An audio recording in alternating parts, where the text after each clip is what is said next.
The Jake Asman Show will begin shortly. Thanks to all these great Patreon members who help support the show. Get your super chats ready. Jake will be here in just a moment. If you love the New York Jets, this is the place to be.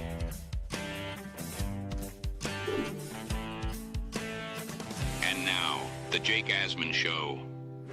The Jets have a new starting quarterback. Justin Fields is a Jet. And now let's talk about how it changes the course of the Jets' entire offseason. Robby Sabo from Jets X Factor will join me. Plus, we break down the latest Jets free agent signings. Ladies and gentlemen, it's the Jake Asman Show. Let's hit it and get it started. Man, our Jets are primed to win another offseason, baby.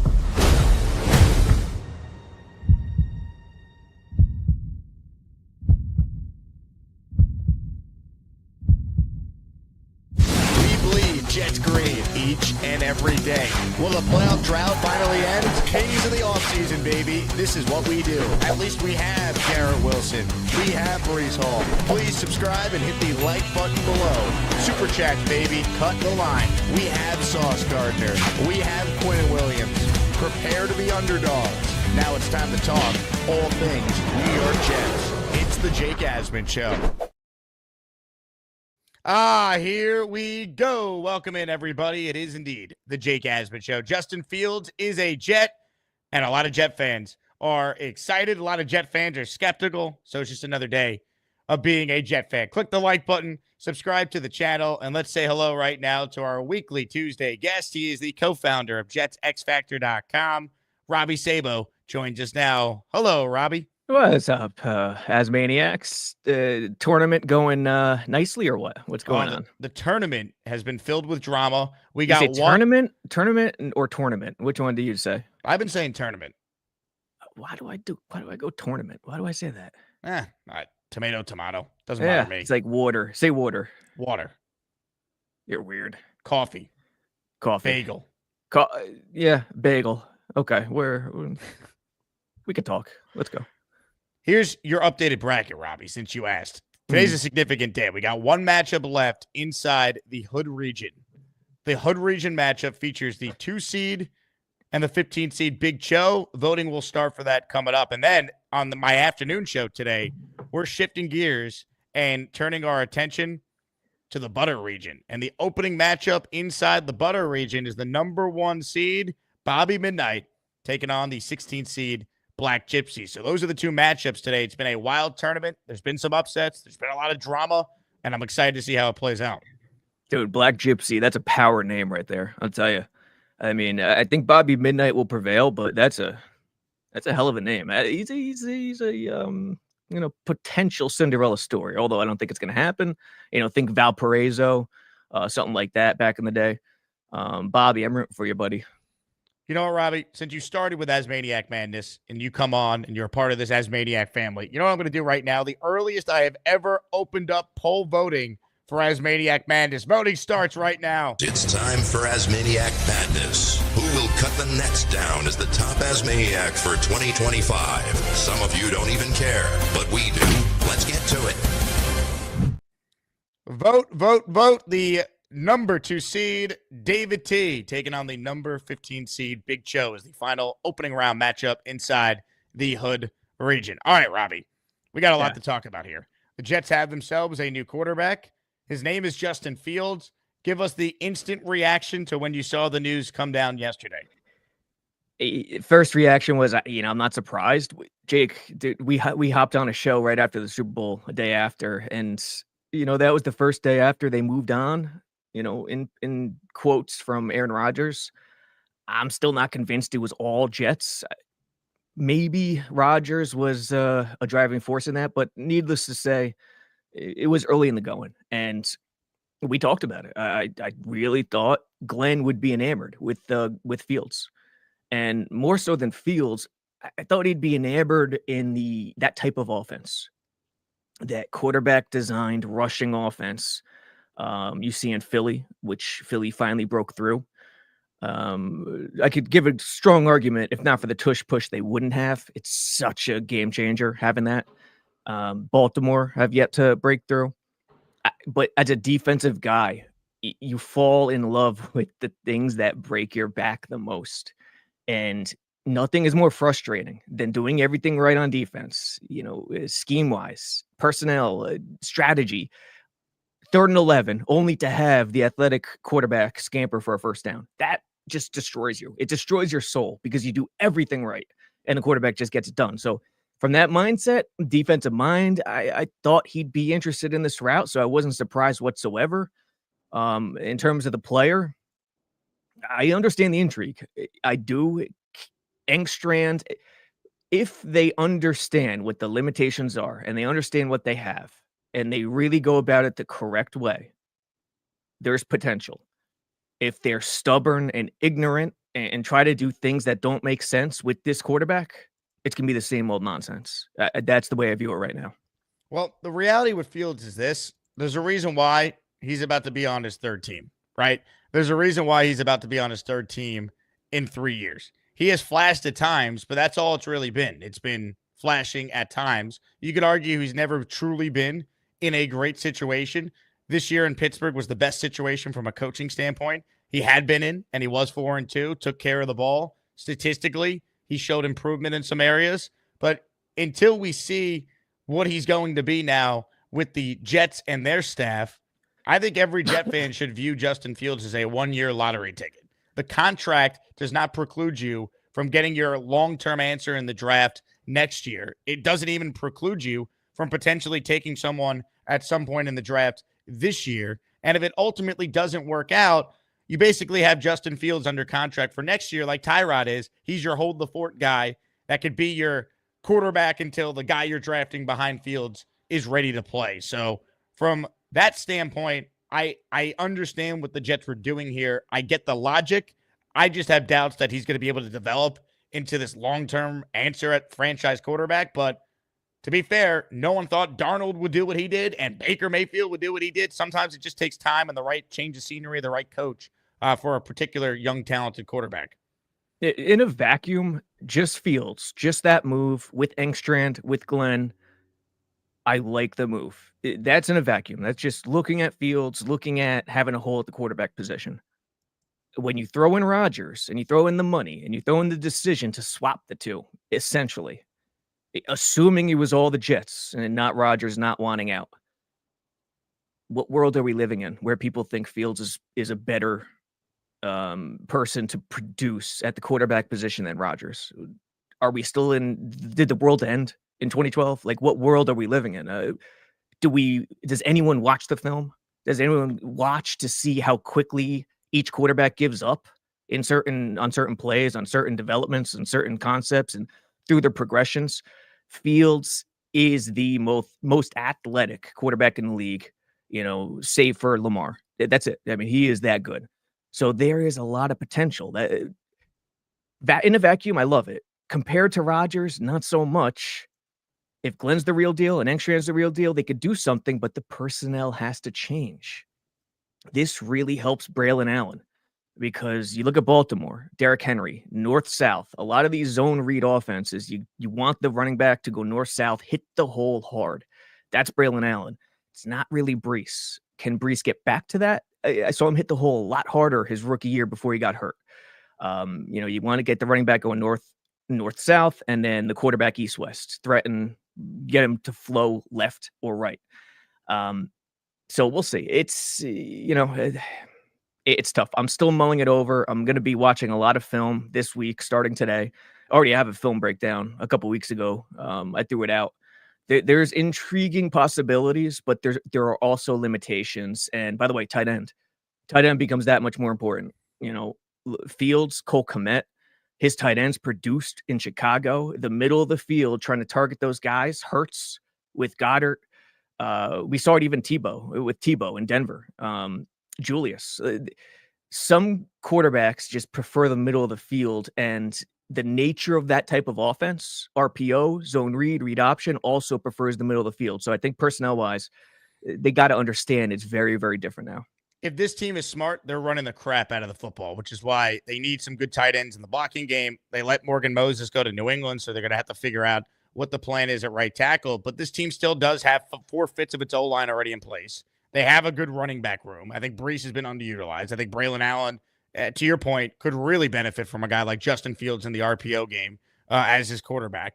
I mean, let's go, man. Like, build the offense to be this smash mouth physical football team. Sure, you're going to need Fields to make plays as a passer at some point, but if he can continue to improve there and Engstrand's the real deal, then this team should at least be competent on offense is your hope. Like that's what you're like. All the other quarterbacks that were floated out there, they didn't excite me. I guess maybe Jameis did if you could catch lightning in the bottle with him because of his arm strength and his ability to throw it downfield. But like to me, this was the best of what was out there from like an upside standpoint. So I like the move. I think it makes sense. In a vacuum, just Fields, just filling that spot.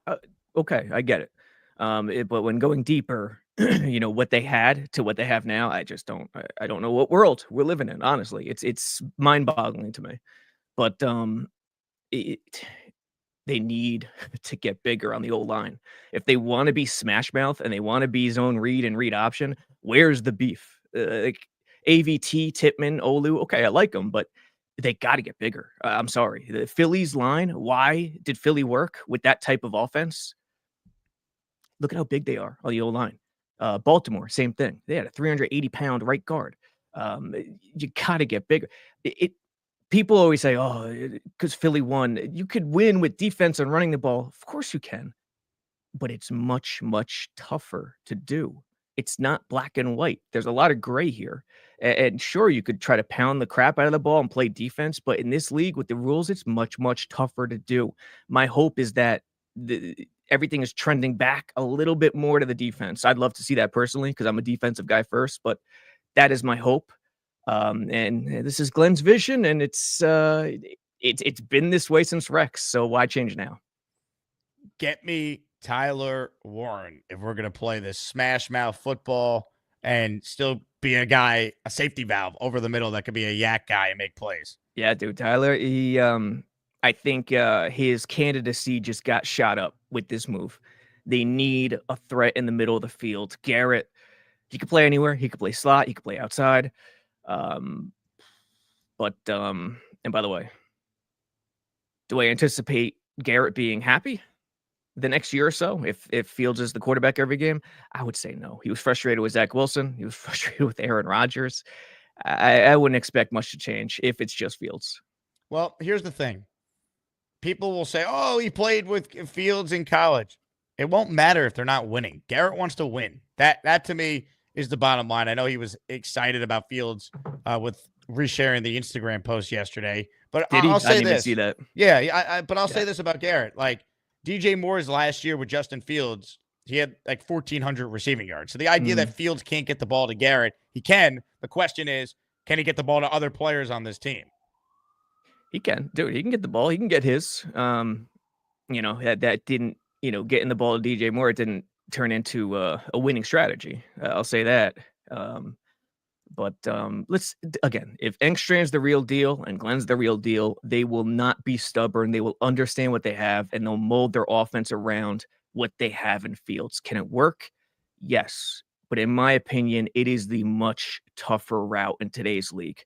Philly this past year, honestly, they're the first team in recent memory that I can remember who really ran the crap out of the ball and weren't prolific passing the ball. And they were still fine passing the ball, but you know what I mean? Like the balance, and did it with defense that really got it done and won a championship. The others just don't match that. But let's hope football's changing for the better.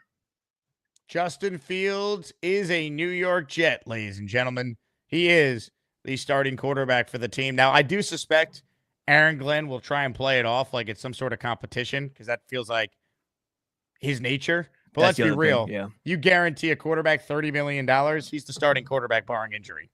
Yeah, dude, this is the one thing that's tricky. And it's similar to the Rodgers thing. I mean, Woody with the athletic reports with Zach and Rosenblatt and Rossini, everyone was on Woody and it was reported. No one knew what was the truth. And there was anger, of course, as there should be. at Woody. Yet you don't see the same anger at Woody when, there's tea leaves suggesting the decision for Rodgers was made well before Glenn and Muji took over. So that doesn't match to me. That carries into this now. All the reports were that Fields wanted QB1. Promised? I don't know if it was promised, clear runway. What is the truth there in terms of what he was demanding? And what is the truth there in terms of what the Jets promised? If they promised anything, that is the antithesis of Bill Parcells, who Glenn loves so much. That is the other story I'm not hearing much about, and I want to think about more deeply, because if Glenn promised Fields starting quarterback on week 1 without a competition or without any semblance of work or the summer ahead, that's concerning to me. He's going to be the starting quarterback, though. Of course he is. Of course he is. But did they actually promise him QB1? That is very anti-Glenn in my mind. Anti-Parcells, I should say. If you're watching live, you have a chance to win some epic prizes. It's Sack Exchange week here on the show. We're giving away not 1, not 2, but 3 signed items by the New York Sack Exchange. This jersey you see on the screen could be yours if you win the Asmaniac Raffle, our 18th raffle. This helmet you see signed by each member of the Sack Exchange, it could be yours as well. And then finally, how about another Sack Exchange signed jersey? We got one in white. We got one in green. Gift memberships for your chance to enter. Matthew Lemke is supporting the channel, and he is in the raffle for 5 because he gifted, you guessed it, 5 channel memberships, baby.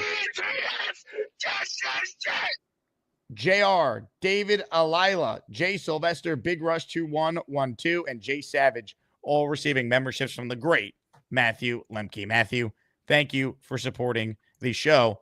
All right, Robbie, some other things I wanted to get into with you because the Jets made a few signings yesterday. Joe Caparosa with the full recap here. Jets so far. We talked about Fields. Other 2 moves they made in free agency, addressing the secondary. They paid Brandon Stevens, and they paid Andre Cisco. So they signed a corner. They signed a safety. Now, I was live yesterday when they signed Stevens. As far as Andre Cisco goes, he's from Long Island. He grew up, from my understanding, a Jets fan. He went to St. Anthony's High School before he transferred to IMG Academy down in Florida. Syracuse guy. Boy Green is a huge fan of Andre Cisco for what it's worth. This is a guy that probably would have been a lot higher than a 3rd-round pick if he didn't tear his ACL his last year in college. He was in the Urban Meyer doghouse for whatever reason, but has flashed a lot of potential. And I was talking with someone that covers Cisco saying that they believe this is a really good signing by the Jets on a 1-year kind of prove-it deal. So that's the info I got on Cisco. What did you hear? Your thoughts on both him and then Brandon Stevens, the corner from the Ravens they signed as well? Well, so Stevens, number 1, there's upside there. What was he, a 3rd-round pick or 2nd-round pick? You talking about Brandon Stevens or Cisco? Yeah. Stevens. Stevens third? was, let's see. He was I'm pulling it up right here. He was a 3rd-round pick in the 2021 draft. Yeah, he's athletic. There's upside there. I think, if I remember correctly, him coming out, he was just a bit raw, trying to figure it out. The really good sign is he's gotten better and more productive as his career has gone on. So again, in a vacuum, just looking at the player, I'm cool with it. I like it. Salary is the other thing. And, I see a lot of Jets fans and a lot of writers at JetX, like, this doesn't make sense, this money. And I get it. I'm with them. But this is what I say to everybody is this is the business they've chosen. Like, do you think Muji and these front office guys and these owners want to pay this money to these unproven guys? No, they don't. But they have to because the market dictates what they have to do. And with the cap going up, the Jets and other teams had a lot more money than anyone thought. And that's the one thing. People, the Jets cap went up. They're going to have more money. Not really, because everyone else is going to have the same amount of money. The numbers are just going to be inflated. So when you're a free agent, you just want to hit free agency at the right time during the right offseason. Stevens, though, athletic, I think it could be a solid signing. Cisco, I'm not as sure about. I think he played more center field than down low. I'm really bummed they didn't go Holland because... Well, especially when you saw what he got from the Giants. That should have been the deal the Jets could have done. Yes. Holland to me could have been the potential Brian Branch for Aaron Glenn. He played more center field for Miami, but he can play low. He could play a little man. He could play a little in the box. So that's interesting to me. That, by the way, little wild card.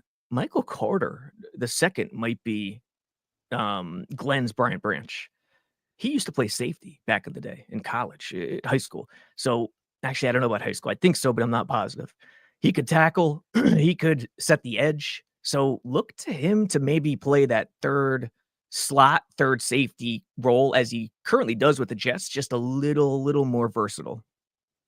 Here's the breakdown I got from someone that covers the Ravens on Brandon Stevens. Only one player gave up more yards in coverage last year. Really struggled after breakout 2023. Former college running back. He has tons of potential, but if you go back and look at the tape, he was targeted all year long and struggled with ball skills. Reminds me of Kyle Wilson, by the way, just hearing that. He's right there, but he can't make a play on it. He'll benefit greatly from the change of scenery, sticky in coverage, great locker room guy, etc. Extremely athletic. I think he ran better than 4.5 40, if I remember correctly, maybe 4.4 something. So he's one of those guys whose athleticism and raw physical attributes lifted his draft stock, his draft value. Glenn is looking at it. I guarantee you that, okay, I got this guy. He's athletic, but he's not really polished. And I'm a great coach. So I could take this guy and I could make him better. And once I coach him up, he could be a real gem that I find. That's the mindset here. Robby Sabo, are you ready for some breaking Jets news? Oh, let's go. Breaking sports news on the Jake Asman Show. You're going to be wildly disappointed with this one, but Solomon Thomas has signed with the Dallas Cowboys to a one-year deal worth up to $8 million. It feels like a shard piece of glass just went through my heart. They're going to need a new Walter Payton Man of the Year nominated player. Yeah, dude. So they've lost Kinlaw, Solomon, Reddick, who Reddick's holdout, man, that cashed in for him. That big 1 year he got. Who else did they lose? Morgan Moses. Just another in a long line of guys we thought they'd lose. And hey, Kinlaw, Solomon, they have to go because they have to get two gappers next to Quinnen. I would be stunned if Glenn doesn't bring in heavier two gapping guys, at least two of them, to play alongside Quinnen Williams. Trade. Eagles sending safety C.J. Gardner-Johnson to the Texans for guard Kenyon Green, who's a former first-rounder who's been a huge bust. So the Eagles were like, we turned Mekhi Becton from failed draft pick into a really good guard. We'll do the same thing with Kenyon Green, who has always been a guard and has been terrible. So Philly and the Texans have made a deal here. So that's the latest in free agency. If Becton has another great year, then I'll be impressed because that would be 2 years back to back. I could see Becton being really hyped up and ambitious in his first year with Philly, kind of like he was as a rookie with the Jets. He left like 7 games injured, but if they do it again, second year, I mean, big tip of my cap. The deals are happening, including a deal that happened yesterday for a Jets division rival. Dolphins signing Zach Wilson is a Miami Dolphin, ladies and gentlemen. Breaking news. It's the Denver Broncos. Zach Wilson is a Miami Dolphin, ladies and gentlemen. Smash the like button. Zach Wilson, baby. Where you at, TD? Cue to be one of the Dolphins. TD, you good, bro? And talk to us, man. What you got? Chris Greer's stupid, man. This is embarrassing. Zach Wilson is a Miami Dolphin. Ooh, look at TD. This just tells me that the Miami Dolphins, man, they don't even have a plan. Yeah, they're gonna let this ship sink. It makes absolutely no sense, man. This is embarrassing. Like, this is like, oh. So good. I love you, TD. Enjoy Zach Wilson. You know he's going to have to see the field at some point because Tua is not making it through 17 games. Oh, my God. Did my face light up with joy when I saw that the Dolphins' plan for the most injured quarterback in football is Zach Wilson as the primary backup?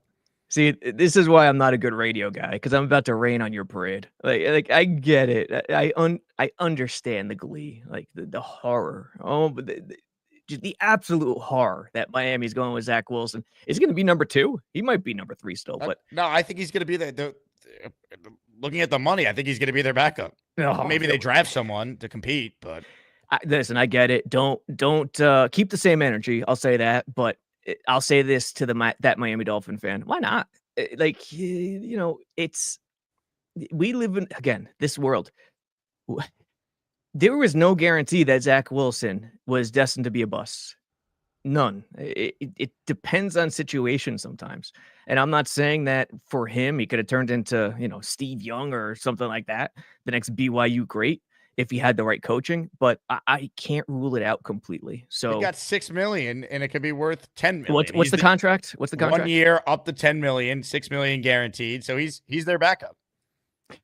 I mean, listen, I'll stop the raining on the parade. I'll just tell Dolphins fans, don't go crazy yet. But Jets fans, I agree. Don't keep the same energy. Don't let up.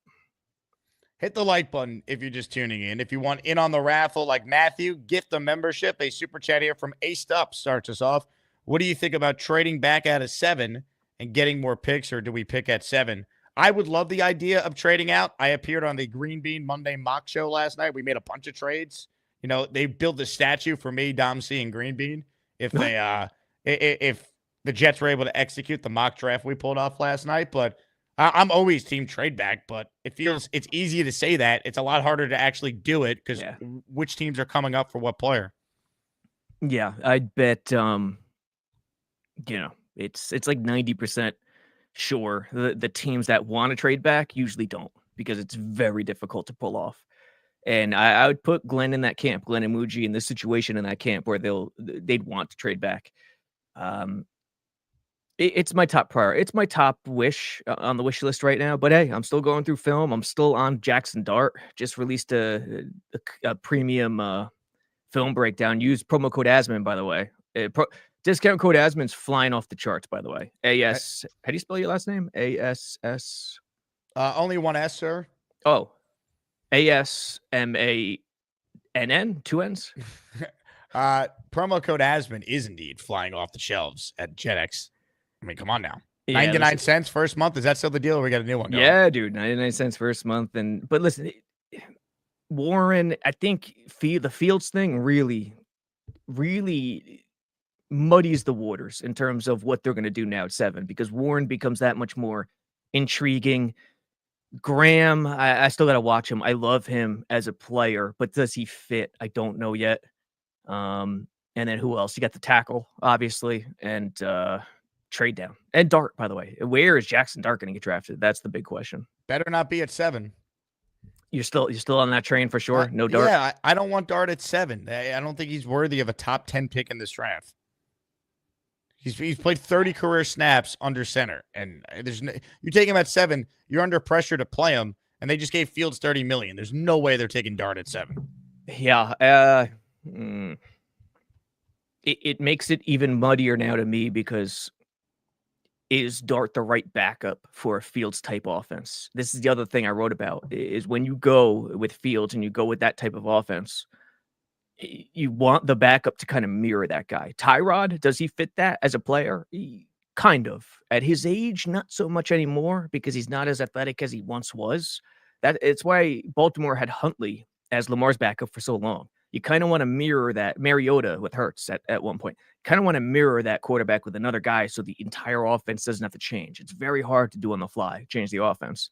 Does Dart fit that? That's a big question. Big Cho in the house. He says, Coach Cho checking in. JETS, vote for Big Cho, please, says Big Cho. Well, Big Cho, while you are a tremendous caller, you're going up against a 2 seed. And the 2 seed is showing you, well, why he's a 2 seed. Taking him to the woodshed? Yeah. Taking him to the woodshed. Yeah. I mean, this is woodshed taking right now. David T., 75, Big Cho 25, with over 300 votes that have been cast since polling began in this matchup. Hey, it ain't over till Charles Gorman farts.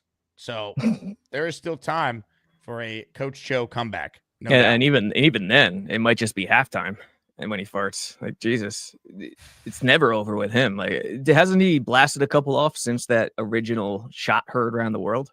Well, there's so many of these, Robbie. I don't even know which shot of Gorman you're referring to be honest with you. Exactly. I don't know. By if the I way, played... did Cho say he's Coach Cho? Did I hear that correctly? He coaches basketball. Yes. Nice. High school. I think a small D2 college, I believe. Oh, nice. Yep. I don't know if I played this for you, but this is the most recent Gorman explosion. Oh, Yeah. Now he's just showing off, ladies and gents. It's unbelievable. Yeah. Speaking of showing off, Beastbreaker, you want to hear power? Do I? Folks, buckle up. Would you silence, or should I do one of these? I don't know. You gotta wonder if it was real or not because he turned the camera. Interesting. Mm. Big fella. He's the type of person who strikes me to have a whoopee cushion or two in his room, by the way. So, you got to prove it, Beastbreaker. One man's trash is another treasure, says the big fellow with a super chat. Fields was in an awful situation in Chicago, and the Steelers gave up because of Russ. This could be something. It could be. Listen, I hope fans don't think I'm trying to crap all over Fields here in the situation. That's not the case. Starting from Sunday or Saturday, the move is intriguing. I like the move. There's potential, and I understand Glenn's mind. It's gonna Engstrand see, but with Fields, here's the thing. With Fields, yes, you're betting on Fields, but what you're really doing is you're betting on your offensive coaching because they're going to be designed to scheme up and draw up one read, a lot of one read stuff that gets guys open. And hey, that's the NFL today. It could work. It does work. It doesn't always have to be Brady, Rodgers, Mahomes. Well, Mahomes, I mean, Kansas City's the best of both worlds. Reed draws up one read stuff all the time for Mahomes, yet Mahomes could also do his traditional thing. That's why they're so dominant and have been for the last, 7-8 years. So keep that in mind. Glenn is betting on Engstrand and his offensive coaching here, first and foremost. June, the GM, says too early for this fart stuff. I think the second one, excuse me. My bad, June. I hit that button by accident. Super chat here from Ricky, who wants to know, when are we getting some Joe Blewett on the draft? Well, you're getting Andrew Fialco from JetX on Justin Fields this Thursday, folks. Confirmed film review with Fialco Thursday afternoon, so stay tuned for that. And then as far as Joe Blewett, I got to reach out to Joe. We haven't had him on in a little bit, but I'm a big Blewett fan. Get that dude on. June the GM, is that the same June that was on the Twitter Spaces I was on last week? I think it was last week. Shout it out in the comments. June is a good guy, great caller. He unfortunately ran into the return of JJ in his opening round matchup and lost by a vote. What seed was he, June? June was a 12 seed. He lost to the 5 seed. I think I picked him too because the 12-5 matchup, I see what the committee did too, trying to set us lowly SERPs up with, dangling the carrot on the stick with the 12 seed. I saw it. There are some great matchups coming up in this tournament, folks. When we get to the Butter region, just get ready. Butter region features a lot of heavy hitters. Got Bobby Midnight, the J Quest versus NY Jets Ted matchup, Mikey Midnight, Dark Knight Steve, Ricky, Craig, and Sarah in Australia, Jets Johnny versus the Douche, Hamburger versus Scott, Gary in action against South Ass. It's going to be fun. Yeah, you guys loaded that one up. Some funny business went on at the end, by the way, but let's not get into that. Ladies and gentlemen, a super chat from John has come in, and as Maniac super chat, when you become a channel member, one of the perks of membership is a free super chat every month built in to the program. Since we're rolling with Fields, why don't we go all in with a running-based attack and draft Milroe in the 3rd round, 2 QB system with primary run first? This ain't college, John. That won't work. As far as drafting Milroe, though, I don't hate that idea if you want to develop him behind both Fields and Tyrod for a year and see where you're at in a year. Yeah, Milroe, I've heard some disturbing things about Milroe in terms of nerves. in terms of not meeting the moment. But again, they're just things I've heard. But in terms of prototype, I get where you're coming from for sure. Hit the like button if you're just tuning in. Comments, questions, super chats. Always cut the line. Shout out to J Mags. He says, just realized we opened the show with an Well, Jay, trying to be positive around here. Adam writes in, Fields is a good QB. He's not top 10 or top 15, but he's 26. I think when it's all said and done, he could be a top 15 quarterback, and we are the Jets. When was the last time we had a top 15 quarterback? Well, that's just bold of you to assume, though, that the Jets are going to be the team that could develop a quarterback who is not a top 15 quarterback right now into being a top 15 quarterback. I mean, King Lowski, I thought, had the best breakdown of what Fields is on the show yesterday. He said, until proven otherwise, Justin Fields is the game manager that can run, and that's kind of what he is right now. It's bold. It's arrogant. I mean, separate hope from reality. I'll say to this person who's saying that, what are the things he does well in terms of passing? Take the running out of it. We know how great he is in terms of a running quarterback. Let me know in terms of going through his progressions. Does he hang in there? Does he give up too quick? What are the things he does well? What are the things he doesn't do well? I'd love to know his thoughts on that. Comments, questions, super chats. We'll cut the line around here. Jets certainly need to address defensive tackle. Jets certainly need to address wide receiver. Those are the two big things I'm looking at today. We also know they need a tight end. I think the question is going to be, are they going to maybe just sign like one tight end and make that big move in the draft for a guy like Warren or someone else? So that's what I'm looking at here on day two. Your thoughts as we look ahead now, day two and going forward, what the Jets need to do in free agency. Yeah, who are some of the prime tight end? I haven't heard much about tight end in free agency. Who are some of the names? It's not great. I mean, it's not great at all. Yeah, so that's the thing. I mean, listen, and there's a world where they could draft two tight ends. There's no question about that. Rucker, he's still under contract, so to think that he's not going to be the tight end 2 at the very least at this point would be shocking, especially with him and Fields having a history. So I'd expect Rucker to still be there. I'd want to get a tight end 3 to get in the mix and compete for sure. They should just bring back Conklin and then draft someone. Here's the thing. They're grading PFF. Look, in terms of blocking, it's a good resource to look at the grades and look at the grades as a tool, but you can't rely on them. And Rucker and Conklin were 2 of the worst graded run blockers at tight end last year. Just awful. And I know Rucker is a lot better in the run blocking game. How much of it is coaching? That is the question. Coaching impacts everything. The system, the scheme, what they're dealing with. It puts a cap and a ceiling on everything. So that's what they're trying to sort out right now. If they don't get a tight end 1 or someone who could at least try to fill those shoes, then they're going to be painted into a corner. They're going to have to draft a guy for sure. Nobody paid Darren Muji and Aaron Glenn into a corner. This is true. Abu Dhabi Jet fan with a $10 super chat for us. Somehow I was not invited to Fields' party in DXB. Maybe you heard I was a Rodgers truther. So Abu Dhabi Jet fan lives, well, in Abu Dhabi where Justin Fields is apparently on vacation right now. Yeah, he must have saw a Knicks game on MSG recently. That is true. Yeah. They got the patch on the jersey. Commercials every 10 minutes. One of your employees is watching the show, Connor Long. Take away from my conversation with Samini today. What a little humble brag by Connor Long. Being like, I had Rich Samini on my show. Look at throwing it out there. I'm in middle school, kicking ass, taking names. Samini said that he knows teams have interest in Tony Adams and Jets could deal him since they tendered him. They could deal him. They also have the right to match any offer a team makes at him. And if they keep him, it's only for around $3 million. So I don't mind keeping Tony Adams at that price for a year. Yeah, I don't anticipate they can trade him, but I don't anticipate them trading him because Glenn, a DB, former DB, cornerback, he wants bodies. He needs bodies. And, he's looking at these guys. What can they do? Tony Adams used to be a corner. What he can do very well, he has range at center field, number 1. He's not polished as a safety, though. That's the thing. But what he could do really well is play man coverage as a safety.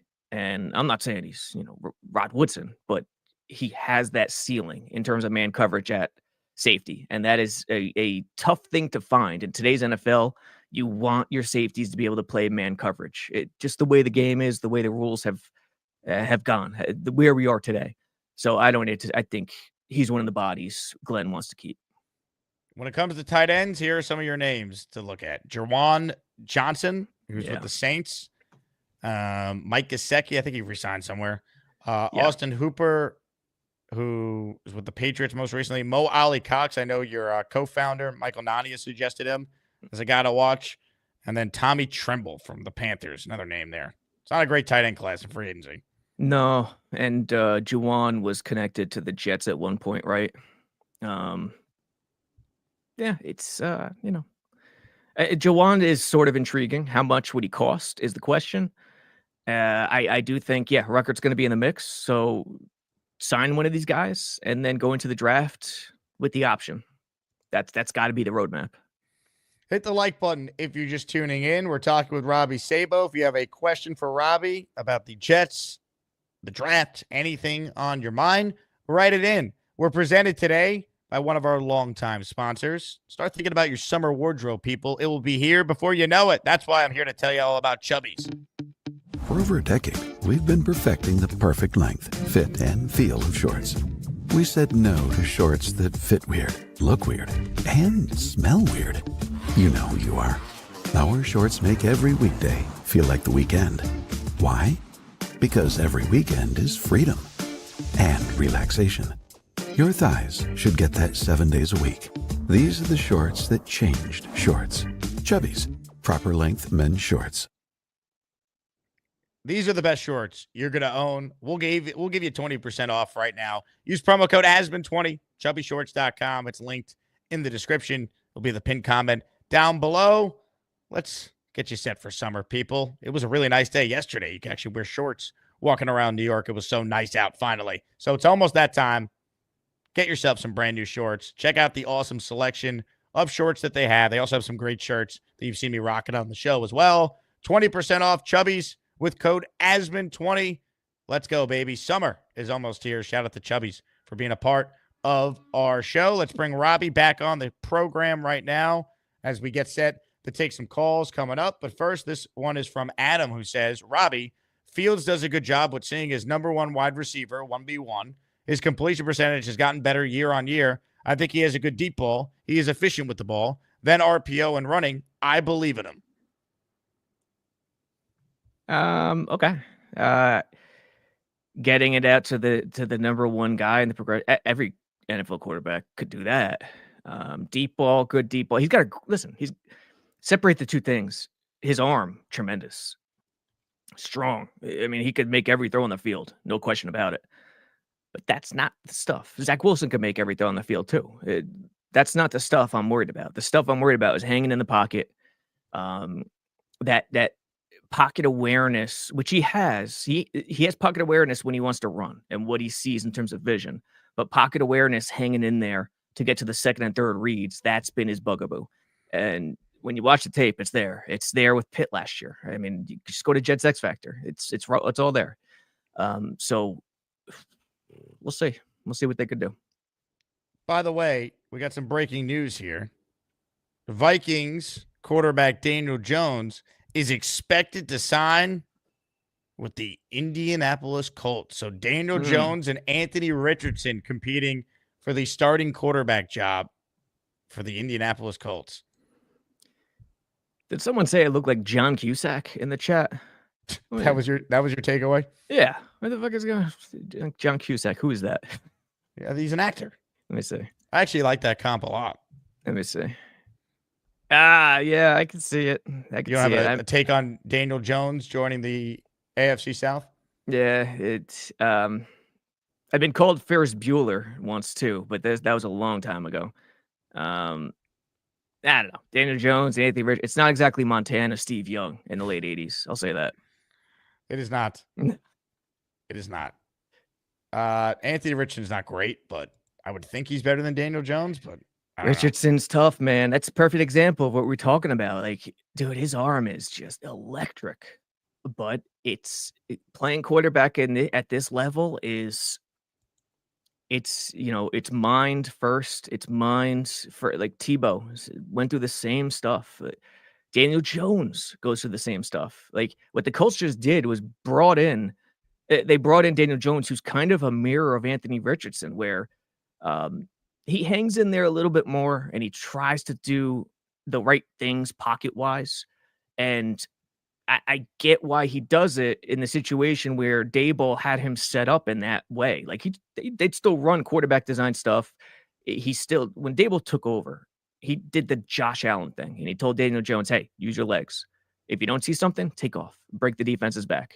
Don't spend too much time looking downfield when you can get positive yards. And it helped him.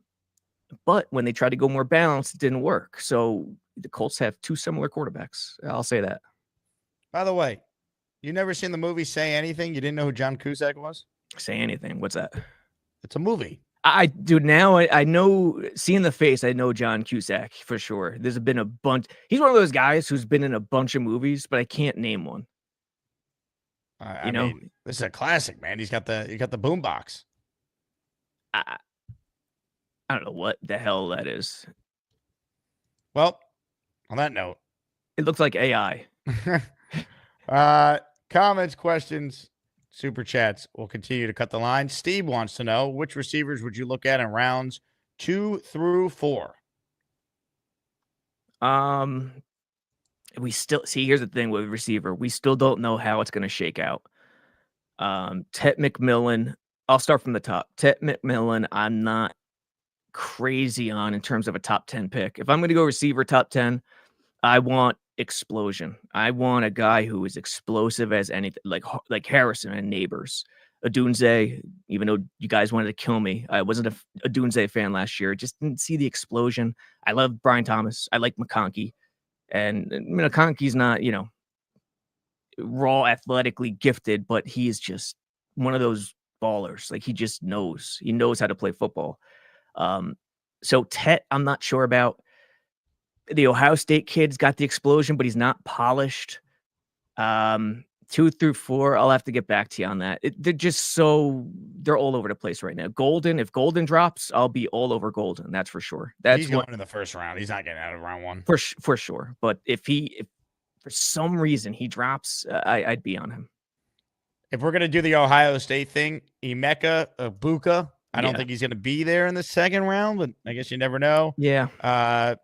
Jaden Higgins is a name for the second round. Trey Harris is a name for the second round. I like Trey Harris a little bit. He's intriguing. Jack Beck or Besh? I'd probably try to stay away from him. He knows how to play. I like some of the things I see, but he's just he's a little slow-footed for my liking. He's got like a tight end build almost, and I don't love it, to be honest. Gator writes in, Dracula called. He's worried about Sabo getting sun. Says it would be bad. He's been locked in the film room all week, Robbie. Dude, I need some vitamin D. Touche.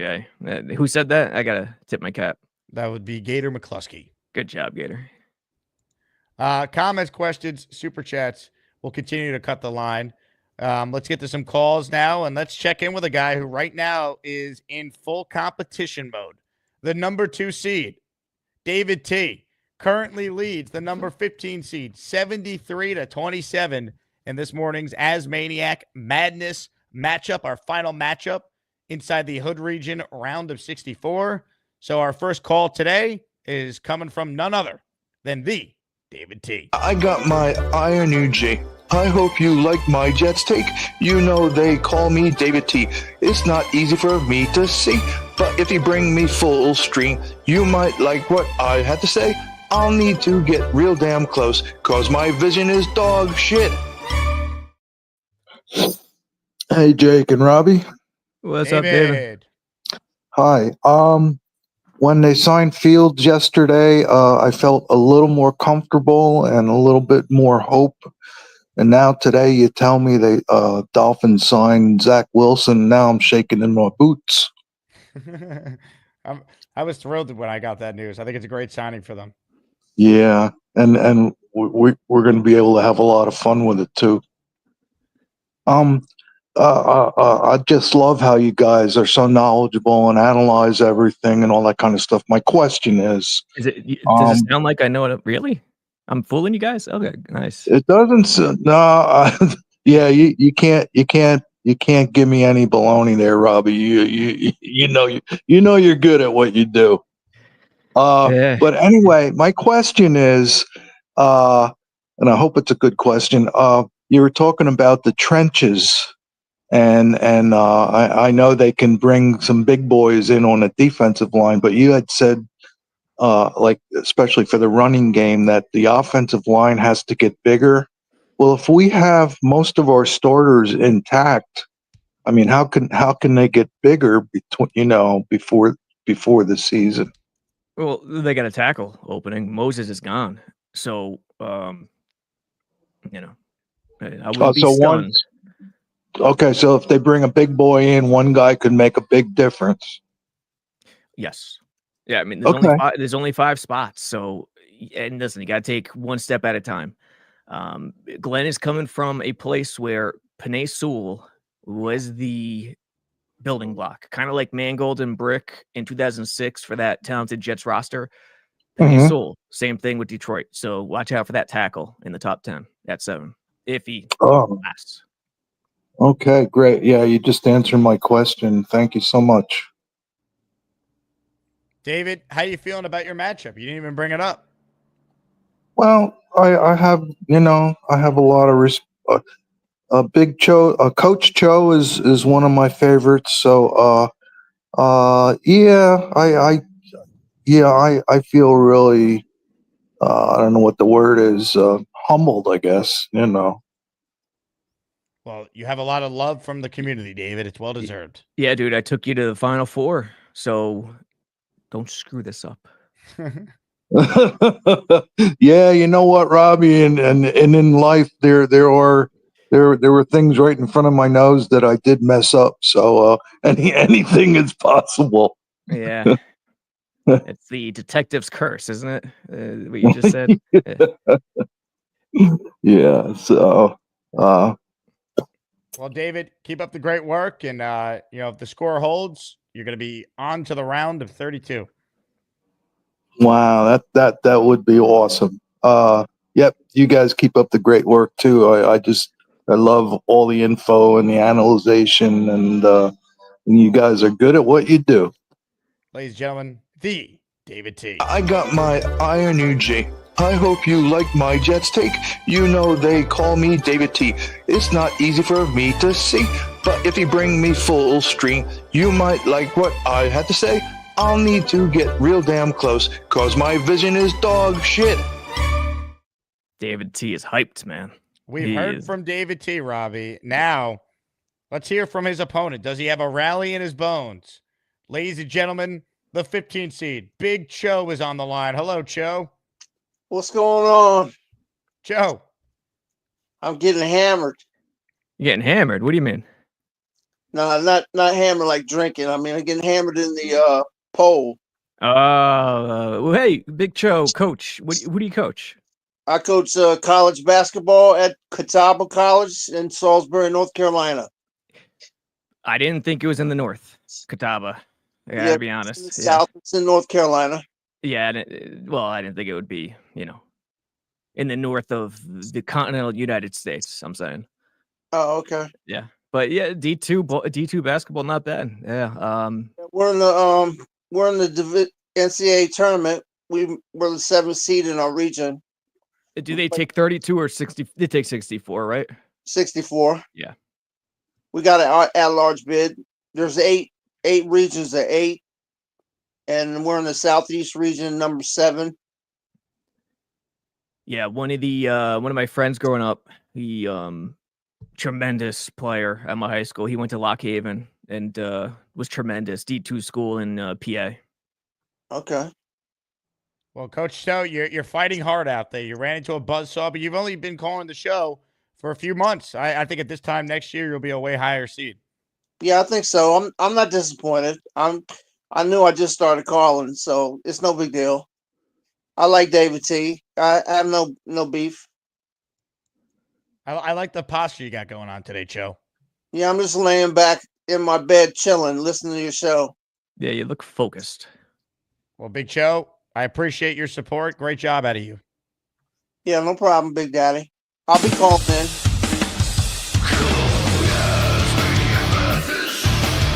Who's gonna be the best of the bunch? You get to pick the ones that make the show rock.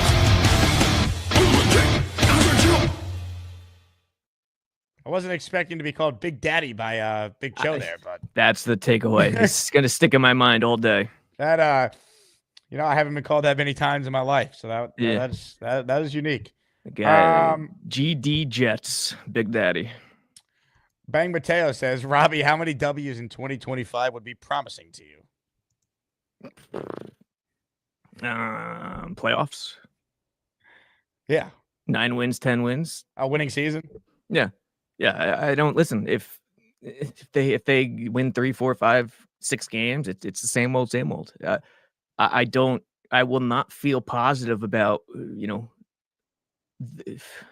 that number of wins, that few wins going into the following year. Like, I don't care.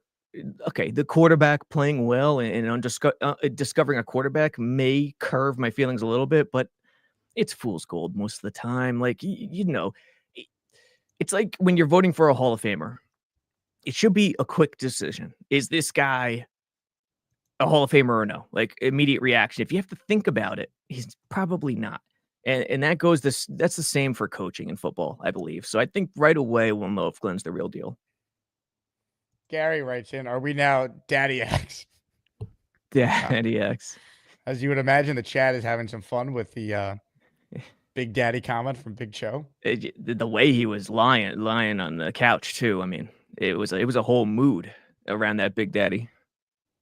Big Daddy, baby. Yeah. Great film, by the way. Oh yeah. GD Jets. Let's see. Comments, questions, super chats, keep them coming. We've only had 5 raffle entries so far today.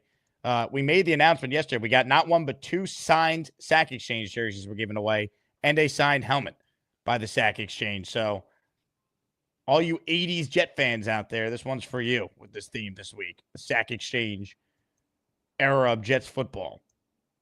Enjoy it. All right, let's get the more calls here. Let's say hello to the Kyle Clifton. Hello, Kyle. What's going on, guys? How are you? What's up, Kyle? So, I think that tomorrow is the first day of the league year, and that's when Happy New Year. Yes, Happy New Year. I guess that's when you'll expect Rodgers and maybe Lazard to drop off the books for June 1st cuts. Is that probably fair? Yes. Fair. Yep. So I think that's an additional $20.5 million in savings. Mm-hmm.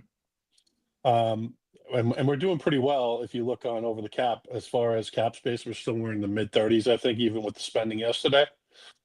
So I would expect maybe a little bit of a pause here before we get into the second tier and maybe we fill in some depth spots and some other positions. A pause in terms of announcements, yes. Yeah. Yeah. I mean, I don't know how it works with a guy with like Clemens, though. We know that he was, poised for a raise based on like performance. It's funny to say. The union, those damn unions. I don't know how that much of that is guaranteed. Does he have to be cut before the start of the league year? Do we know? No, he doesn't have to be. And also, Kyle, none of these deals are official till tomorrow anyway, so they can still sign people today, knowing that when they make their moves, they'll have the cap space for tomorrow. Yeah. It'll be cleared. Okay. So yeah, I mean, I'm buoyed by the Tyrod signing. I think that it's the best stopgap that we could hope for. Yeah, the field signing. Yeah. Yep. I think it's the best we could hope for as a stopgap. I really want to see what we can do to bring in some depth and competition on the O-line. Like if we have to put AVT out on right tackle again, it probably wouldn't be optimal, but it's always an option. I think there's some promising young guards on the extended roster that kind of need to show out before we could probably do that. I'm a big Laveo guy, and I think there was another guy that kind of showed a little promise last year, whose name kind of escapes me right now.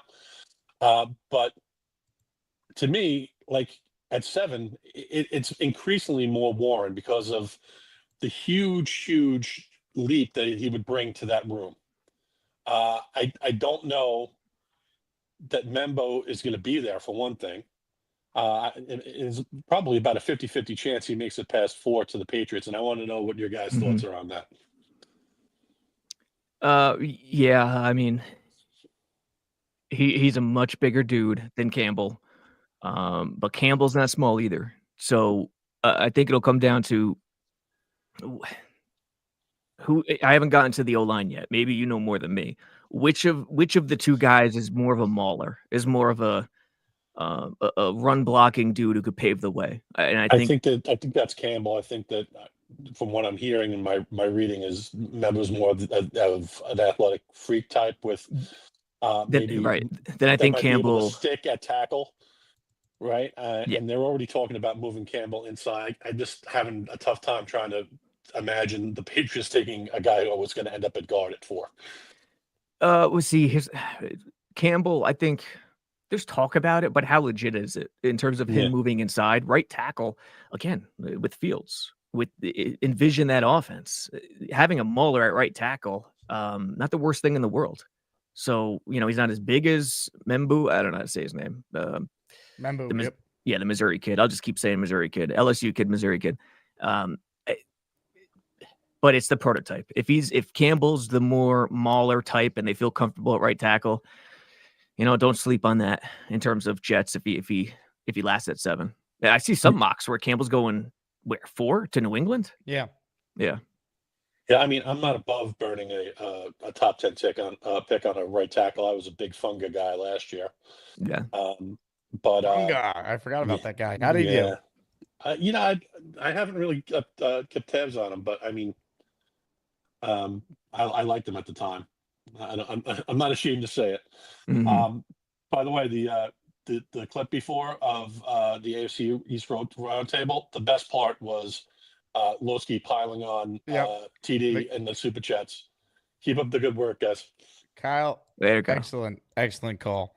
I hit the wrong button. I knocked Robby off the show. Kyle, That's you're fine. still I here. can co-host for you as long as you need me to, Jake. You're a survivor, Kyle. But now you're gone. Before you go, Robby, I know you and I appreciate a good sports radio prank. Would you like to see what one of our great listeners did to the overnight host, Chris McMonagle, yesterday? Do I? Ladies and gentlemen, I present to you Jay Quest. Reed in Battleboro. What's up, Reed? Hey, Chris. How are you? Good. How are you, buddy? I've been better. Having a hard time sleeping since I moved out here from Glen Oaks. Oh, yeah? But I know all about having trouble sleeping, buddy. I was calling about the Jets, but I actually had a basketball point, too, real quick, if you don't mind, about St. John. So before the season started, I made a friendly wager with my friend who's a Chiefs fan. His team is Xavier. He's a big Xavier fan. Okay. And he's like, Xavier's going to win the Big East this year. Put your money where your mouth is. So we bet $1,000 on that. Not the regular season, the Big East tournament. And he's got Xavier, coached by Big Cho. They got Lane Kerner, Charles Gorman, Bobby Midnight. But they're a good team, but I think the Johnny's got them. I'm hoping. Who knows? You're hoping they get picked off on Thursday against Xavier. Yeah, in regards to the Jets point, we need a quarterback. I get it. We've been there, quarterback hell forever and whatnot. I know a couple nights ago you were saying you would pick Sanders, I think. Yes, if Sanders is there at 7, I would take him, yes. I don't know. Cam Ward, 100%, I would take him. But what about this kid from Arizona State, Dixon Hole? His receivers with the Bonesy brothers, Joe and Anthony. And Jaden Daniels left LSU at Arizona State because this kid was outperforming him. The only problem is he's like an 8th-year senior because of the whole COVID thing. So he's like almost like a Chris Winkie type guy or like Rick Kent from Brigham State. What are your thoughts on him? I mean, I don't have real strong opinions on him. I'll be totally honest with you. I haven't broke down the film, but I'm not going to take him 7. You want to take him later? You want to take any one of these quarterbacks? It doesn't have to be him. It could be whoever you want. Rick Kent from Brigham State, baby. The 27th pick in the NFL draft, the New York Jets select Dixon Hole out of Arizona State. What am I, a mind reader? Dude, McMonagle was in deep thought. Right? he was. He was trying to figure out like what the hell who He these couldn't people. tell that Jay Quest did such a good job making it believable. McMonagle, you could tell, was a little hesitant, but he was so smooth that McMonagle Yes. couldn't nail down that it was Yes. a prank. He couldn't do it. It was all about the confidence, and he didn't stumble. He just kept rattling off names. And McMonagle, I don't know McMonagle, but from what I gather, he's a good dude. Like he's not cynical, I guess, and he was in deep thought. I'll say that. Let me tell you, Bobby Midnight's going this afternoon against Black Gypsy in the 1 versus 16. Bobby better win. Let me say that. I think it's safe to say Bobby will win. Now, what's interesting is if Jay Quest beats Ted in the 8-9 matchup in the Butter region, that is a round of 32 matchup that I could see an upset brewing. I could see Jay Quest riding the momentum of that prank call, getting a lot of votes against the 1 seed Bobby Midnight. Dude, talk about political timing. This guy is a master. Who's his campaign manager? But I'll make this proclamation. If Bobby Midnight doesn't win his first round matchup, I'm never coming on again, ever. Wow. Period. That's a strong endorsement. Now I'm gonna do one last call with you, Robbie, then we'll say goodbye, all right? Yes, go. Ladies and gentlemen, there's only one man we can bring on a day he's competing.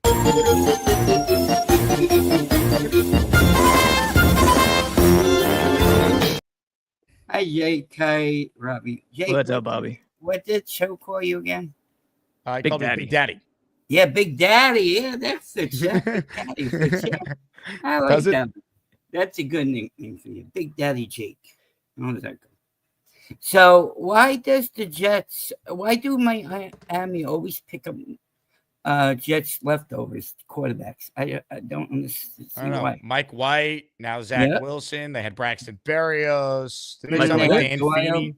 Boyle too. Tim Boyle. Yep, good one. And then there's another one. A couple of ones on my show they mentioned yesterday, which I forgot. But why did they do that? It's so crazy to do that. I just don't understand.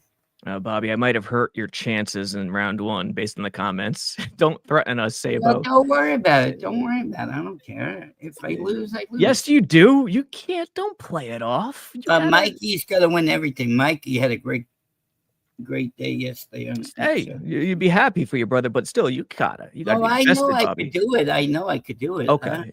Don't play the I don't care role. You got to be in it to win it, my friend. What about if Ted upsets the pot stirrer upsets Jay Quest?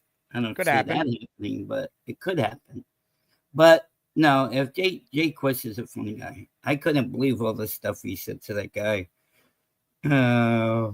He does a great job without laughing too, like I did. I did it 3 times last year, 3 different callers, right, Jake? Oh, your friend. I've heard a couple of those. Yeah, I forgot the guy, your friend Jake. I called in. Who? Oh, was your friend I called in that time? You called into Dan McPherson? Grassa. Yeah, Dan Grassa. Yeah, Did you call McPherson too? He called Keith, he called Grassa, and he called Malusis with the canola. I got in trouble for McPherson because somebody at the Yankee game told him I was the one who called him.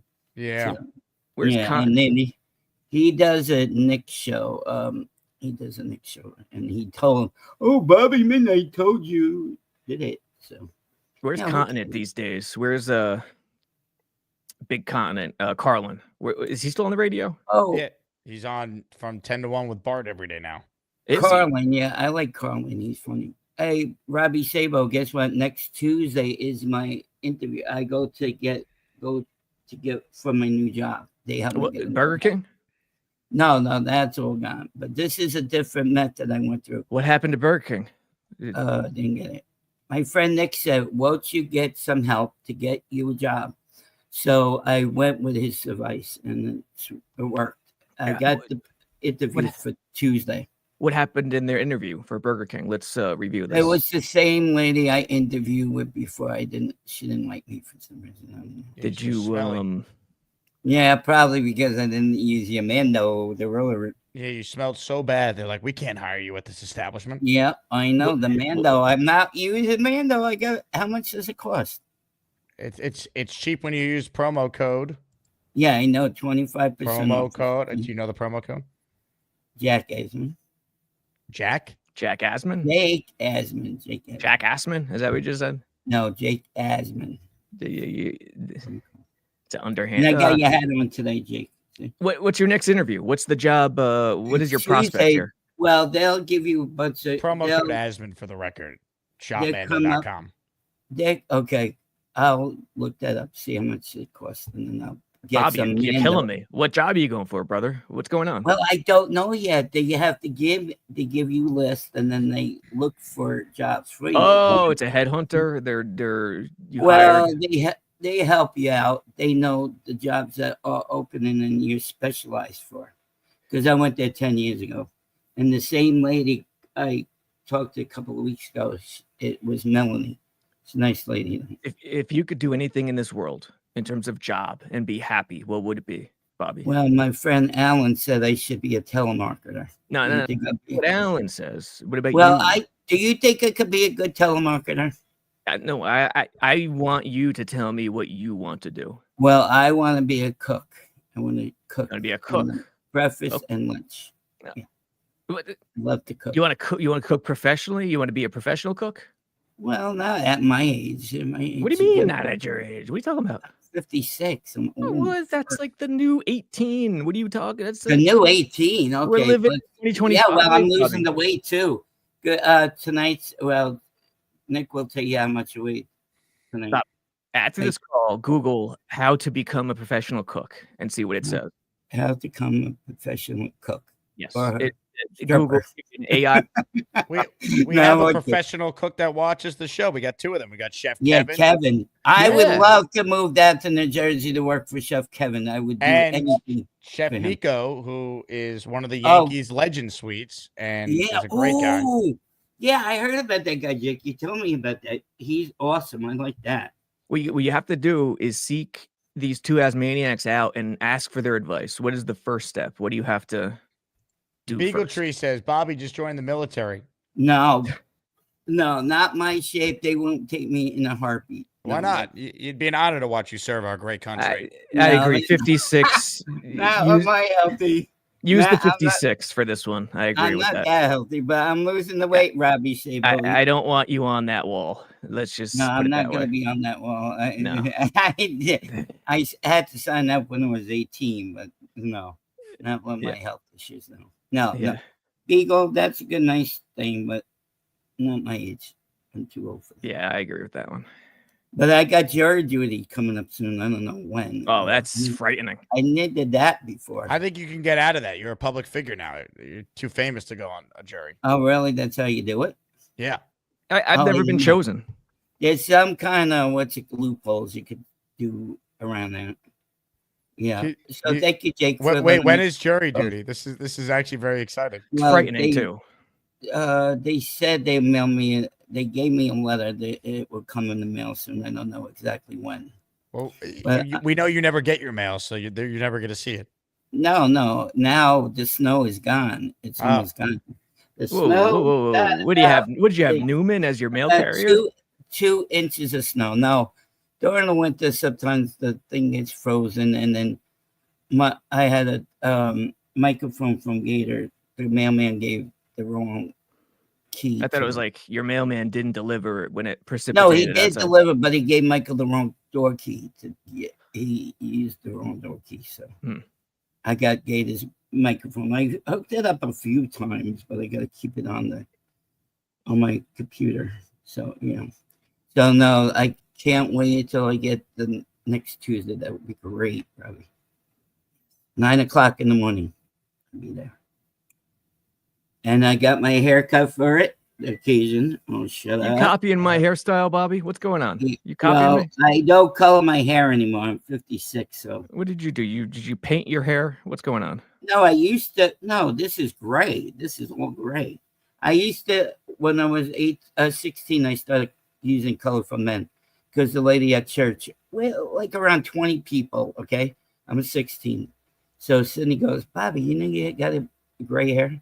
And I said, Cindy, you have a big mouth.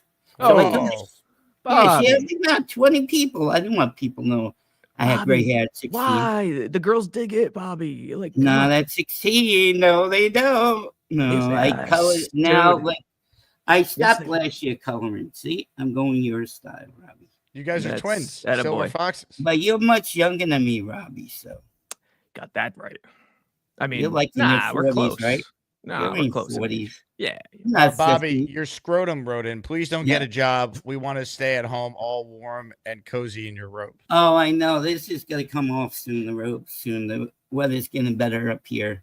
The days are staying longer. 7 o'clock. I get more energy nowadays. Winter sucks up here in Vermont. It just sucks. It's almost spring and then summer. Don't worry. Yeah, I know. We got 10 more days. Springtime. 10 more days. That's right. We already sprung forward. Yes, I know. That's what I love. I don't care. There is no 2 a.m. Yeah, I don't care. I don't care if I lose the hour, of sleep. I like the end of the day. And then 9 o'clock, it gets dark during the summer. So that's how I wrote. Okay, you get that, Jake, for having me talking to Robbie. Appreciate that. All right, Bobby. Robbie, you have a great day. Later, Bobby. I'm rooting for you. I'm rooting for you. Thank you very much. I choose myself too, and that's it. I don't know. To win it, my friend. I think I took Jay Quest over a Potster. Hey, okay, that's good. Yeah. Well, you know that Al's a lion crap of crap. You should check out my new hat. The Jets are freaking awesome. Bobby. What a moment in time. I love that he's bringing the gray hair out. I think we had a conversation about that back in the day at one point. Bobby Midnight in action this afternoon, folks, as we start the Butter Region round of 64. The 1 seed, Bobby Midnight, against the 16 seed, Black Gypsy in Maniac Madness. Let's go. I'm seriously, I'm going on strike if Bobby doesn't win. So do the right thing, folks. I might be tanking him right now, but let's pretend I'm not. Do the right thing. Robbie, great job. Enjoy the film review of Justin Fields. I look forward to your breakdown. I'll send it to you, my friend, as soon as it's out. Ladies and gentlemen, the Robby Sabo, JetsXFactor.com. Promo code Asman. Be a JetX member. It's 99 cents for the first month. If you don't like the Jets beat, if you're always in my chat complaining about them, then support independent coverage of the Jets from a guy like Robbie and his team at JetsXFactor.com. That easy. Support them. Film, baby, film. It's all about the film. Ladies and gentlemen, Robby Sabo. Kyle says, I was a chef for years. Bobby went to a culinary school, worked for the top casinos and restaurants. I could tell you it's a lot of work, and you have to love it or it will burn you out fast. I don't miss it. So there you go, Kyle, speaking from experience. Ralphie writes in, did Bobby shower before the haircut, or did he knock his hairstylist out with stench? It's a great question. Beastbreaker says, Bobby, have you thought about being a paper boy? Well, we know Bobby has previously been a paper boy. He's talked about that.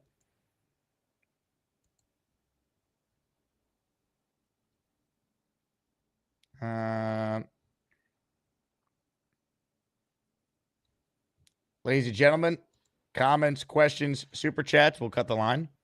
Write it in if you got something. Update on polling right now and the matchup we got going on inside the Hood region, our final round of 64. Inside the Hood region, it is all David T right now. 72-28. David T leads. Big Cho Jet. Unbelievable. Unbelievable. All right, what I want to do right now is get to more of your calls. So load them up. We are looking for raffle entries as well if you want a chance to win a signed jersey by the Sack Exchange, a signed helmet by the Sack Exchange, and another signed jersey by the New York Sack Exchange. So check that out if you haven't done so. Ladies and gentlemen, what will the Jets do today? What will they do today after they made their big move yesterday, signing Justin Fields to be this team's starting quarterback? That's the question. If you missed my show on Saturday, they're calling it a top 3 show of all time. Here is part of the reason why. Hey, Jake, how are you? I'm at one of my favorite cafes called Liberty Bagel. Do you think the guy in the blue knows he's on one of the biggest shows on YouTube right now? Ask him if he's a Jet fan. Excuse me, sir. I'm sorry to interrupt. Are you a Jet fan? He's a soccer fan. This is Jake Asman. He is an ESPN radio show host and a YouTuber like me, but he's been doing it longer than me. Hi, Jake. Good morning. How's it going? You guys don't know this, but the guy in front of you there, right? Charles, explain to them as Maniac Madness and tell them that you're the #1 seed in the tournament. He named the region after my mom's chicken soup. It's not Asman, it's Asman. She found your channel, dude. I'm so sorry about this. Steady Eddie, I need you to tell me right now how much your sandwich and your brother's sandwich was total. $44.18. What the heck did you guys order? Charles, I just sent you a Venmo. Now look at this mug. Does this sandwich cure cancer? Is that why it's so much money? Thank the people behind you there for being willing to come on the show. They left already. Oh, I wonder why. Hey, real quick, Kyle, I got some breaking news here. This is the couple from the table. How about you pay for our food too, since you ruined our breakfast? At Dominic Ciampi, Venmo, please. This is quite the turn of events here. Ladies and gentlemen, the couple from the table is calling in. Is this real? It's only $30. It's not 50. Ours was only 30. So Charles comes over to you. What did you think was happening? I was very confused. He was talking a lot about his new home and stuff behind us loudly, and then he just came up at us. The chat is very mixed whether or not I should send you guys the $30. I'm seeing some comments here saying, don't go for it, Jake. Rick says only pay them if they subscribe. Yeah, I'm going to need at least both of you to subscribe. I already subscribed. All right. I'm leaning towards paying them the $30 here. Should I pay this couple $30 after their Charles Gorman experience at lunch? I did not have on my bingo card that I would have my call hijacked by some random Jersey cafe couple this morning. This show never fails to surprise and delight. Yeah, I mean, I think you gotta. You probably did him a favor because this country is totally overrun by useless carbs, but you did interrupt their breakfast. Like, I would not be as friendly. We should pay those couple. They calling your show. That's a big thing. I agree. You got 2 customers now. This looks like blue hooded sweatshirt guy, right? Everyone see this? Dave Brigga is vehemently against me paying for this couple's food. How down bad do you have to be to beg for $30 on the internet?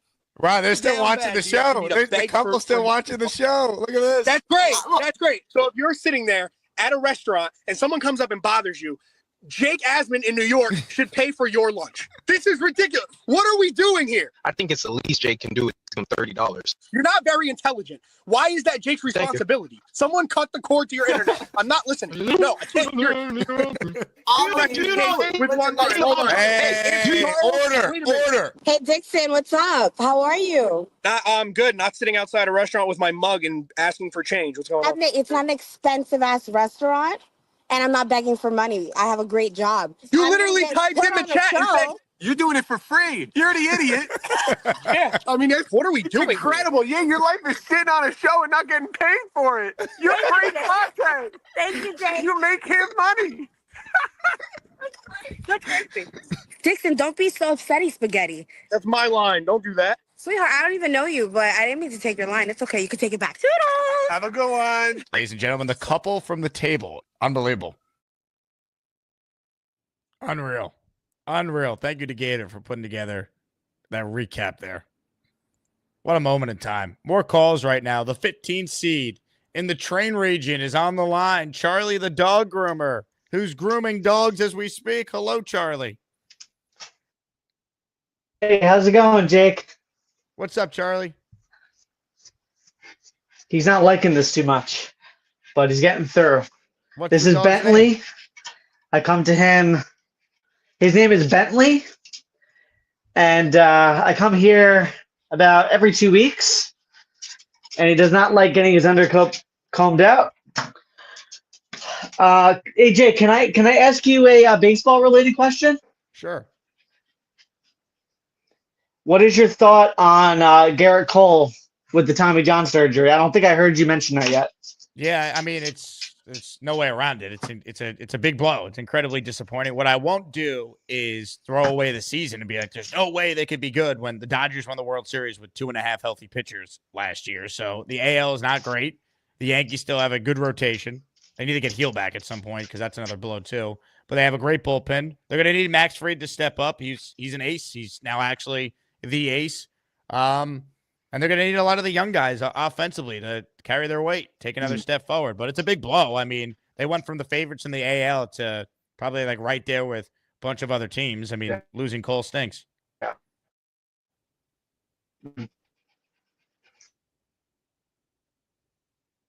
Charlie, I'm going to let you go because Yeah, the internet is terrible and there's a delay. But love seeing the dog, and that will score you some points in a matchup if you can get a bunch of dogs to call in when you're going up against V-Man.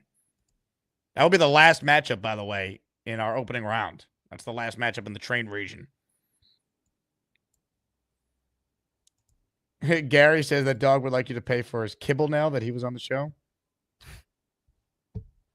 Man. Tommy says, if Bentley shits on the table, Charlie advances. Wow. Rich says, hit the like button. He's right. We have 306 likes, and there's been 600 votes. So some of you are voting, but not supporting the show by liking the video. Do you want me to fail? Some of you, the answer to that is yes. But to most of you, it's not. So make sure you like the video and subscribe to the channel. Let's get to more of your calls right now. We got some legends on the line. Absolute legends on the line. Including this guy right now. Ladies and gentlemen, is he going on a run to win the whole damn thing? Hello, I'm Mikey. I'm Bobby's little bro. Have you seen Jake Graves? She's so beautiful. I love my boy Jake, but not in a gay way. I am so happy. I'm not going to touch anything, I promise. Mikey! Mikey! Ah. He's not there, unfortunately. Mikey! No! No! Call back, Mikey. Call back. Ladies and gentlemen, I said we got legends on the line. Like more than one. Ricky NY is next. What's up, Ricky? Hey, what's happening, Jake? Good morning this morning. It's too bad I missed that show on Saturday. I'm hoping my matchup is this weekend. I'm off all 3 days, so I'll actually be around for it if it's this weekend. I know. Let me see. My region now. I don't know if it's going to be this weekend, Ricky. I think it might be before that. It might be like Friday, potentially. Friday works too. Or I got to look. I got to see. I don't have it in front of me. All good. But unlike Bobby Midnight, my mailman did come through today and brought me this. So I am ready for my guy to be back, ready for a good year. I got to say, I was hoping I'd get on when Robby was here. I kind of disagree with his take on Jack Besh. Slow-footed is that's a little bit harsh. He's not a burner. He's not super fast, but he's like a Jericho Cotchery, just consistent, catches everything. I would not be hurt at all if we took him. As far as offensive line go, I am a big Ozzie fan. Love Ozzie Trapillo. Watched him in college, natural right tackle. It just fits the bill for what we need. Absolutely. And, looking forward to seeing what else we do. I know a lot of people were kind of down on the Brandon Stevens signing, but as I was listening to them talk about him, they were like, he's very sticky. And like when the ball's in the air, like he's there, like he's in position to make plays all the time. Just for whatever reason, he hasn't come down with the picks. That sounds familiar. But Aaron Glenn, being a former Pro Bowl corner himself, thinks that he can unlock this kid. So I'm going to reserve any judgment until we see what they can do with him. And also happy about the safety we signed. All those people that were worried about all the holes that we had, the holes are getting filled up awful fast. So looking forward to this year. And, whenever Mikey does call back in, you got to ask him to do his Justin Fields rap for you. Epic. Ladies and gentlemen, that moment could be right now. Hello, I'm Mikey. I'm Bobby's little bro.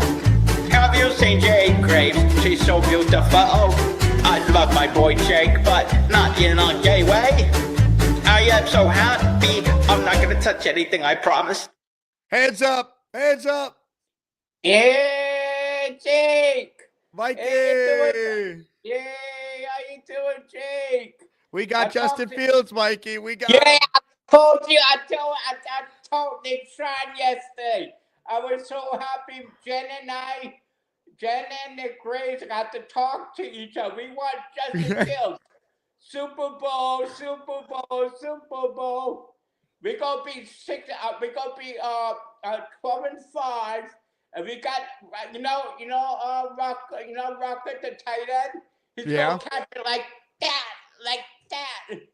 Yeah, it's gonna be the best. I told Evan Glenn, keep him, and we could get the other tight end too, and he could push the line, and then we want the offense, Oregon Ducks, 315 pounds.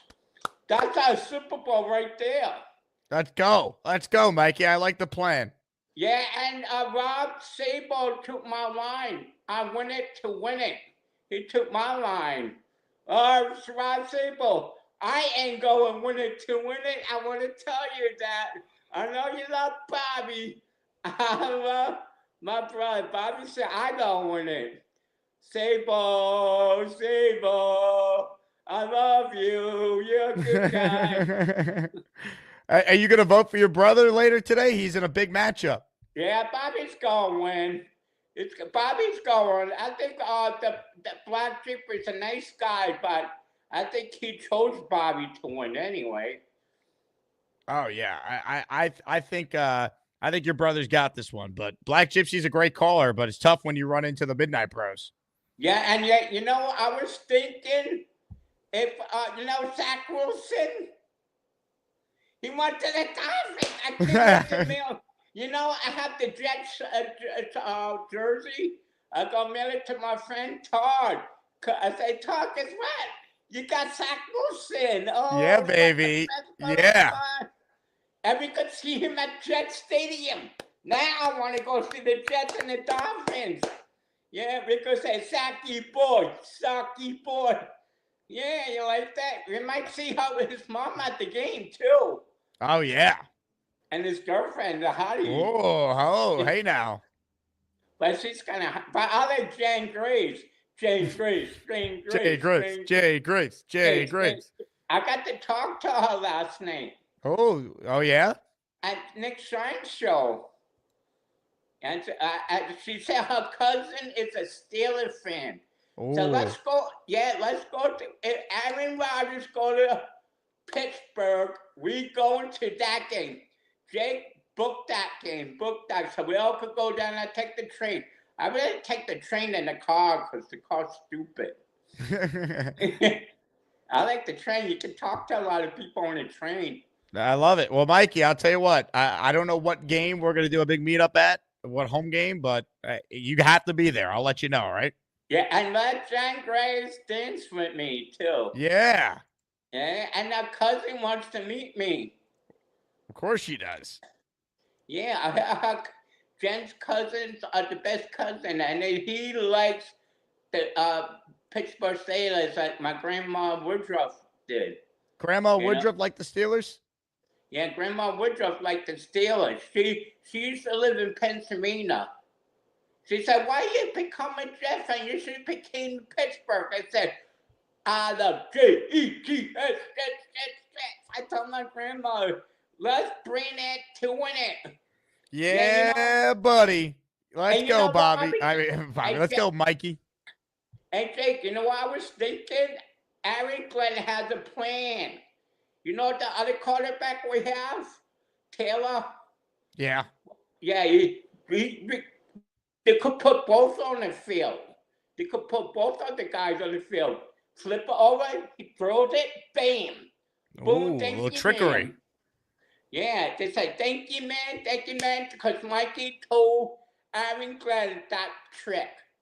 Hey, Mikey, give us a Jet chant. J-E-T-S, Jets. Yeah. Hello, I'm Mikey. I'm Bobby's little bro. Have you seen Jake Graves? She's so beautiful. I love my boy Jake, but not in a gay way. I am so happy. I'm not going to touch anything, I promise. Mikey Midnight, everybody. That is a tough 6 seed right there. That's my pick to win the whole thing. Mikey's matchup in a few short days. Taking on Dre in the 5-12. Actually, Mikey, I got his seed room wrong. He's a 5 seed. He's not even a 6 seed. Mikey Midnight, man. The Midnight Bros, if they win their first two matchups, could be destined for the Sweet 16 against one another.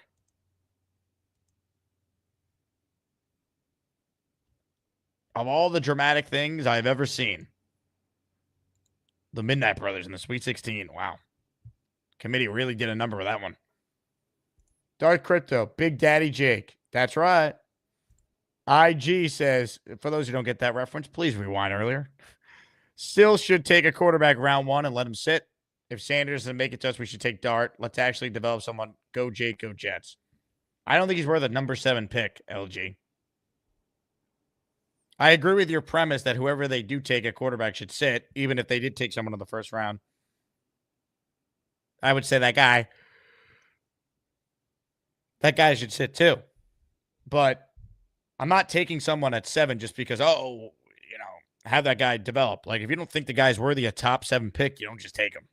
I don't think Dart's worth the 7th pick in the draft. There's too many good players there that I need for my team.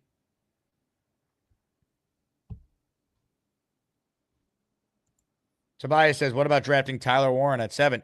I would love that right now, Tobias. They need a tight end. They want to run the crap out of the football with Fields now and Brees. And Warren is a great blocker, and he's a dynamic weapon. They compare him to Gronk. So, yeah, I'm in.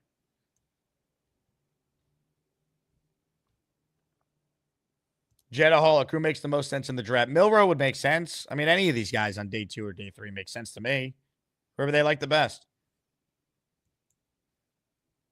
Kyle says, Mikey just makes everyone's day better. Well said.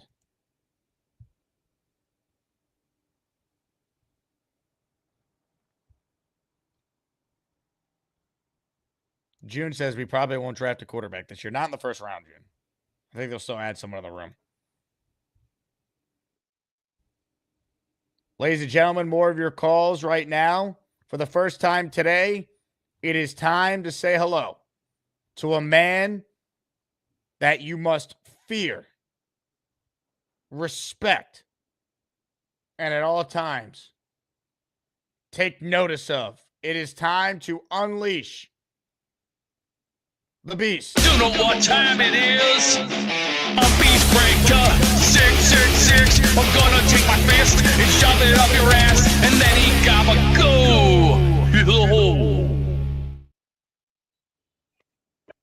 Beast. What do you, Jake? I like this. We're getting new talent, but we lost all of this to the Cowboys. What the hell is that? Now we're gonna have to spend even more money, which we're gonna have to take another $1 billion out, which means we're gonna have to crank him 10 to 11. Hey, Beast. Which means we're gonna have to. Beast, I got some unfortunate news for you. Jets Johnny said. I don't want to talk about it. Not today. Now look what you've done. Beast Breaker 666. No more protection from the Asmaniacs. Had to cut your call off and cast you down with the sodomites. Some time in here will feel like you've been run over by the lane train. Do you understand me? You catch my drift? Are you seriously on crack? I think give him another 24 hours to think about it. How about you bending over and taking up the booty hole behind the 7-Eleven? Jets Johnny said no, Beast. To the hole you go. He also got himself 10 raffle entries with this $50 bounty hit on Beast Breaker. Man. Jets Johnny, I appreciate the super chat, though. We'll get you down in the raffle. For everyone else who wants in on the raffle, we got not one but 2 jerseys by the New York Sack Exchange that we're giving away this week, and a signed helmet by each member of the Sack Exchange. So get in on the raffle. You help support me, and you got a chance to win some awesome prizes. Our 18th raffle since December 1st. Ladies and gentlemen, Jets Johnny, who goes up against Allen in the opening round, just scored a lot of points with the chat for that move. More calls right now. We say hello to the number 5 seed in the chicken soup region. JJ is on the line. Hello, JJ. Yo, let me tell you, man. I was gonna call in yesterday, but I had to relax and just hold in my excitement but I can't, man. We got Justin Fields. Let me tell you something. Back in the day when little old Zach Wilson was being projected to go to the Jets, I was screaming. I was so furious. I was like, why? Why? We can Ohio State. BYU versus Ohio State. What are we doing? And to see this happen 5 years later, you won't remember this, but me and you got into an argument one day because I was telling you Justin Fields is way better than Zach Wilson, and you were like, I watched him play. He stinks. You think everybody stinks if it ain't Aaron Rodgers. When? This was about 2 years ago. You were talking. This was when you were still down in Houston, and you had to watch a lot of Justin Fields games for some reason. I don't know why. And I was telling you, I was like, Zach Wilson is terrible. Justin Fields is way better. And to be honest with you, at the time, both of them weren't really good. But the point that I'm trying to make is I'm so happy because I've been wanting this for so long. I think he's going to come here and he's going to be to this team what Jalen Hurts was to the Eagles. And I'm saying it right now. I'm predicting it right now. The Jets are going to go to the playoffs next year. The Jets, because you're pairing him up with Garrett Wilson, who he's already familiar with. We have Breece Hall. We have all these weapons. All we need is a tight end, baby, and we good. And technically, who knows? Jeremy Ruckert played with him too. People forget. So, I mean, hey, we might see something come out of Jeremy. I don't know what's going to happen. I'm just so excited to see what this team is going to be next year. We got Justin Fields, a mobile, young, promising quarterback. I don't care what anybody says about Justin Fields. I'm not trying to hear it, all right? Because if we look around the league, we're seeing these mobile quarterbacks. They're producing. We got our version, and everybody's going to call me crazy, of Josh Allen. He's a little bit shorter, but he can run. What? Josh Allen sucked at his first couple of years. It took some time, Jake. Now look what's going to happen. Justin Fields, he's going to follow that same Sam Darnold, Geno Smith trajectory. He goes to a new team. He's going to turn it around. I'm so happy, man. We got Justin Fields. I'm bought in next year. Let's go win. And for all you idiots who in the past who were excited for Zach Wilson and you guys were excited for Aaron Rodgers and you guys were excited for just anything that the Jets do, be excited for this. All right, I'm a Justin Fields truther. I'm letting y'all know right now. JJ is a Justin Fields truther. Change my name from JJ to JFT. Justin Fields Justin Fields truther. Let's go, baby. We're going to the playoffs next year. I'm telling y'all. I hope you're right. I would love for you to be right. Hey man, look at what the Eagles did. They have a mobile quarterback who, I mean, he's okay. He's not great, right? No one thinks Jalen Hurts is great. Mobile quarterback. They put some weapons around him. 2 good wide receivers. All we need is a tight end and a wide receiver. We got a running back. I mean, let's go, man. If Aaron Glenn is slightly better than Robert Saleh, if he's slightly better than Robert Saleh and he can get the defense to perform, we should be a playoff team next year. JJ, there's a man on the line that you narrowly defeated in your opening round matchup who wants to chime in. June, how are you? June? Let me tell you something. You lucky I was at work that day because I would have spanked that ass. Pause. Anyway, are you out your mind that Justin Fields is our version of Josh Allen, one of the 3 best I said he's quarterbacks in football? Yeah. Oh, let me ask you a question. Are you a Jets fan? I eat, sleep, and shit New York Jets. Okay, so do you want the best for this team? Well, the Jets have been shit, to be fair, but continue. Well, if you want the best for this team, then get on board and hope that he becomes our version of Josh Allen. If you want the best for this team. Pause. Getting on board and hoping is one thing. To call him our version of Josh Allen is asinine. I said he's going to be. He's going to be. Why do you think they pulled him last year? Because he can't throw the damn rock. He can't read the defense. He's a one-read quarterback. So let's hope. What was their record? Let me ask you a question. What was their record before they benched Justin Fields? A 4-2 record based off of the defense in Pittsburgh. Come on, man. Like, why are we making excuses? The man, AJ, 4-2, and he had no wide receiver. Who was the wide receiver? Pickens was injured. Okay, it don't matter. He can't throw the rock. Okay, now it don't matter. He didn't even have weapons around him. He didn't have the weapons around him. Listen.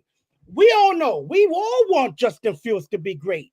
But let's calm our expectations now. He's Why? not no Josh Why? Allen. He's not no Lamar. Why do I gotta calm my expectations down? Year after year, you guys come on here on this show and you guys are excited for mediocrity.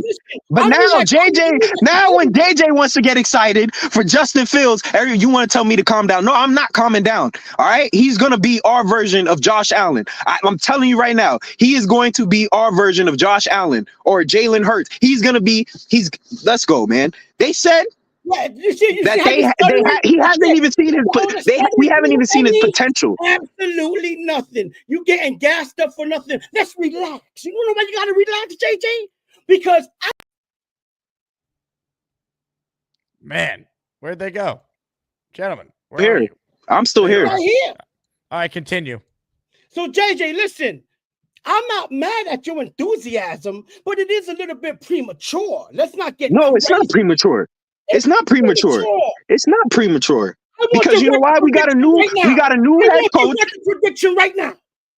My prediction right now, we're gonna go 10-7. We'll go 10-7 and get into the playoffs next year.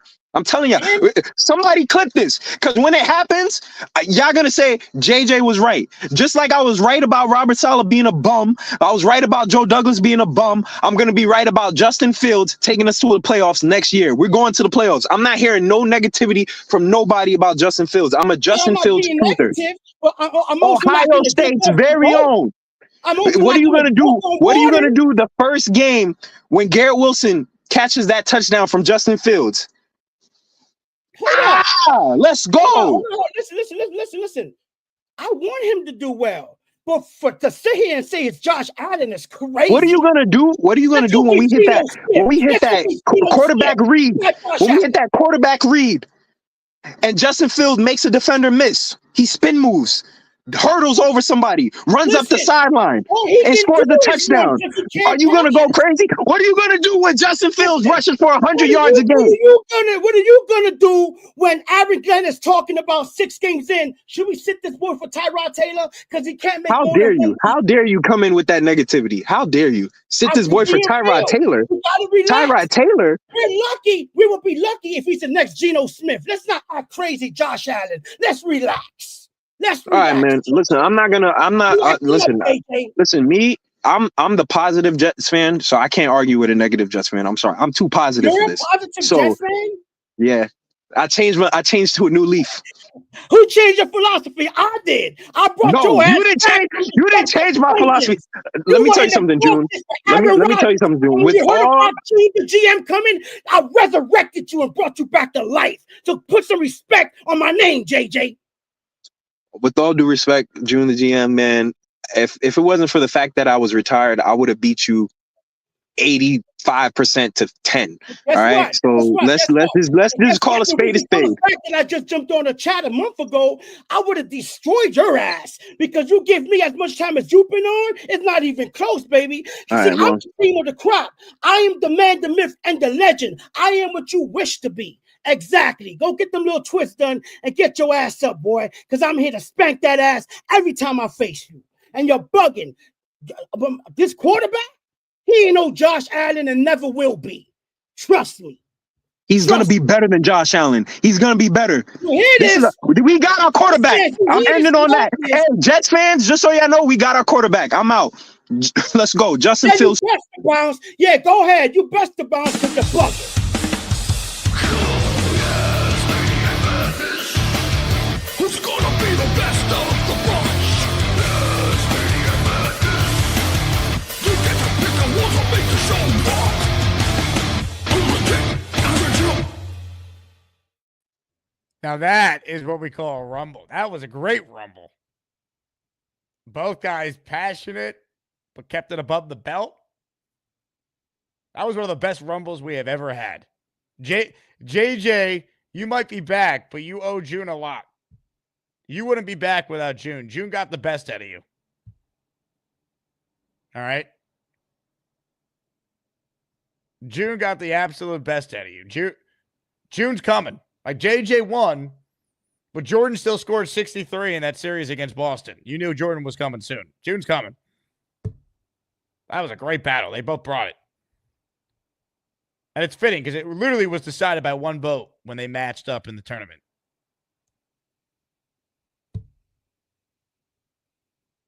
Look at that. One vote it came down to. JJ saying he's a positive Jet fan. Yeah. I hope he's right about Fields. I think he's going to end up not being right about him being the next Josh Allen, but I hope he could be like what Darnold was or Baker. That's the point. That's why I like the signing.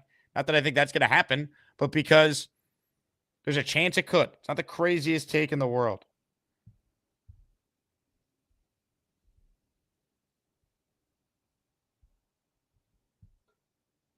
What a battle. LA says, I never agree with JJ, but he's right on this one. Beagle Tree says, June is just Beastbreaker with a little more Jets knowledge. Not much, but a little. Not even close. Two completely different humans. Hit the like button if you're just tuning in. Comments, questions, super chats. Cut the line and support the show. They go first. Gator says, Rumble rules. Good internet. Take turns yelling. Limit the cursing. Amen. Amen.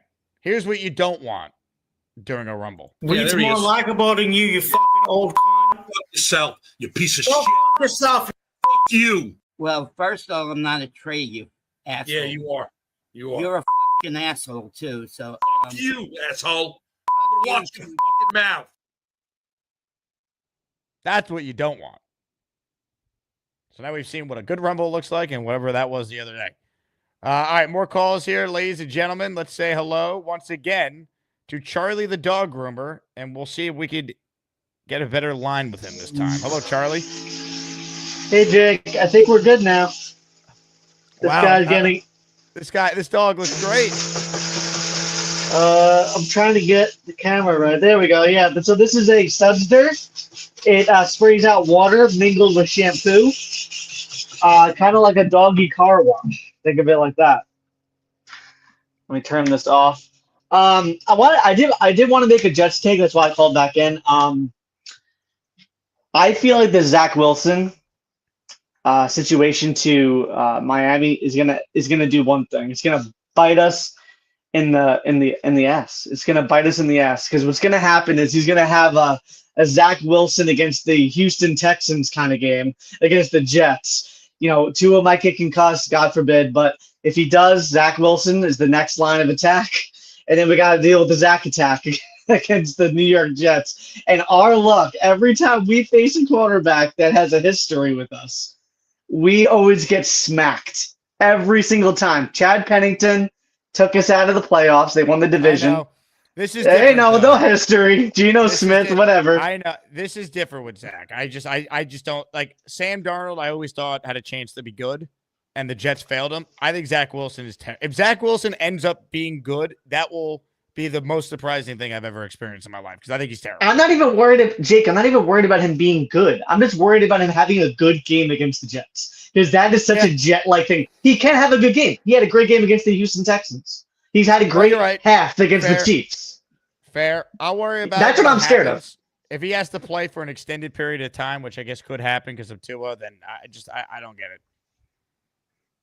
Yeah. All right, that's all I got. I'm gonna go back to work now. Well, Charlie, great job calling back in, giving us a little doggy perspective. Yes, no problem, Jake. Anytime.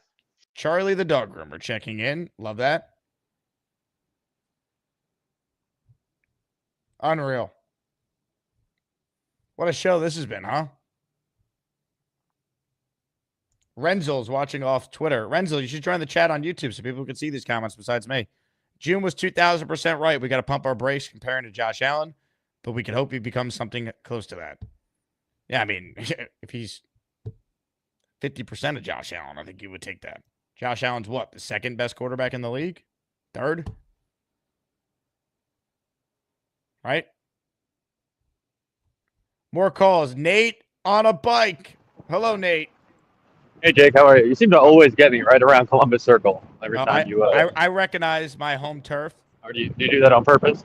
No, I just happen to go to you, but you are literally in Columbus Circle. What timing? Again, June and JJ. That's gonna. I think the committee's already taken notes on a maybe like an 8-9 matchup. That's a rivalry now. And to be honest, they were both right. They just both like yelling at each other. Like JJ's right to be excited about possible Josh Allen. Like he did run for 1,100 yards and 8 touchdowns a couple years ago. The guy could definitely run. And Josh Allen was a terrible quarterback at once. I think we all agree that if Josh Allen didn't have a great coaching staff or one of the Jets, he'd probably still be terrible. Like a lot had to do with Dable and the right staff that was around him in Buffalo. So I see JJ's point with like, all right, if we get the right staff around him, he learns how to throw the ball. I mean, he can throw the ball. He's an accurate thrower. The reason why he was a top draft pick and probably would have gone top 2 if not for Zach Wilson's COVID year.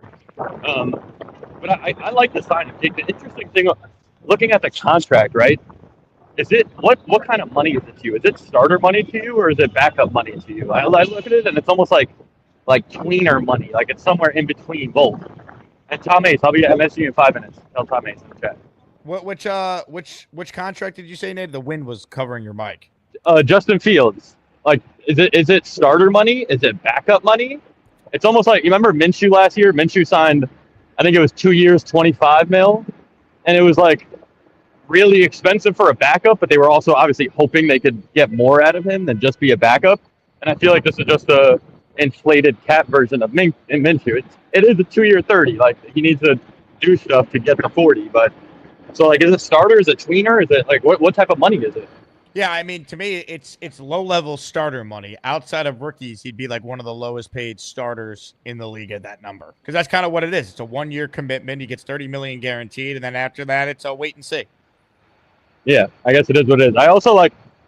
I like the safety signing. I don't know anything about. I think we all look at the cornerback, and if you look at Ravens blogs and comments, that they just like MYJ Matt said, it seems like we signed the next Tremaine Johnson. They seem to hate the guy, but he's like a RAS score guy. It looks like he was a former running back and safety and all over the place. He's super twitchy and athletic. So hopefully, I guess Glenn, you got to hope with his scouting background and DB background that he knows how to identify guys and can, help solve, turn his head around. And I guess this guy has a big issue with Brandon Stevens has a big issue turning his head around and finding the ball. So maybe he likes the athleticism and thinks he can make a corner out of him. I thought the money going to defensive linemen was great. So I love that we didn't touch any of that. Although on the flip side of that, I feel like now we have to get a D-line. Like D-line and tight end, I would love to see in the first 3 rounds. It was D-line seems to be like remember last year when the Giants and all these teams were throwing crazy money to offensive linemen in free agency? It kind of feels like what the defensive line was this year in free agency. So I like the kind of budget signings we made. Cisco at $10 million.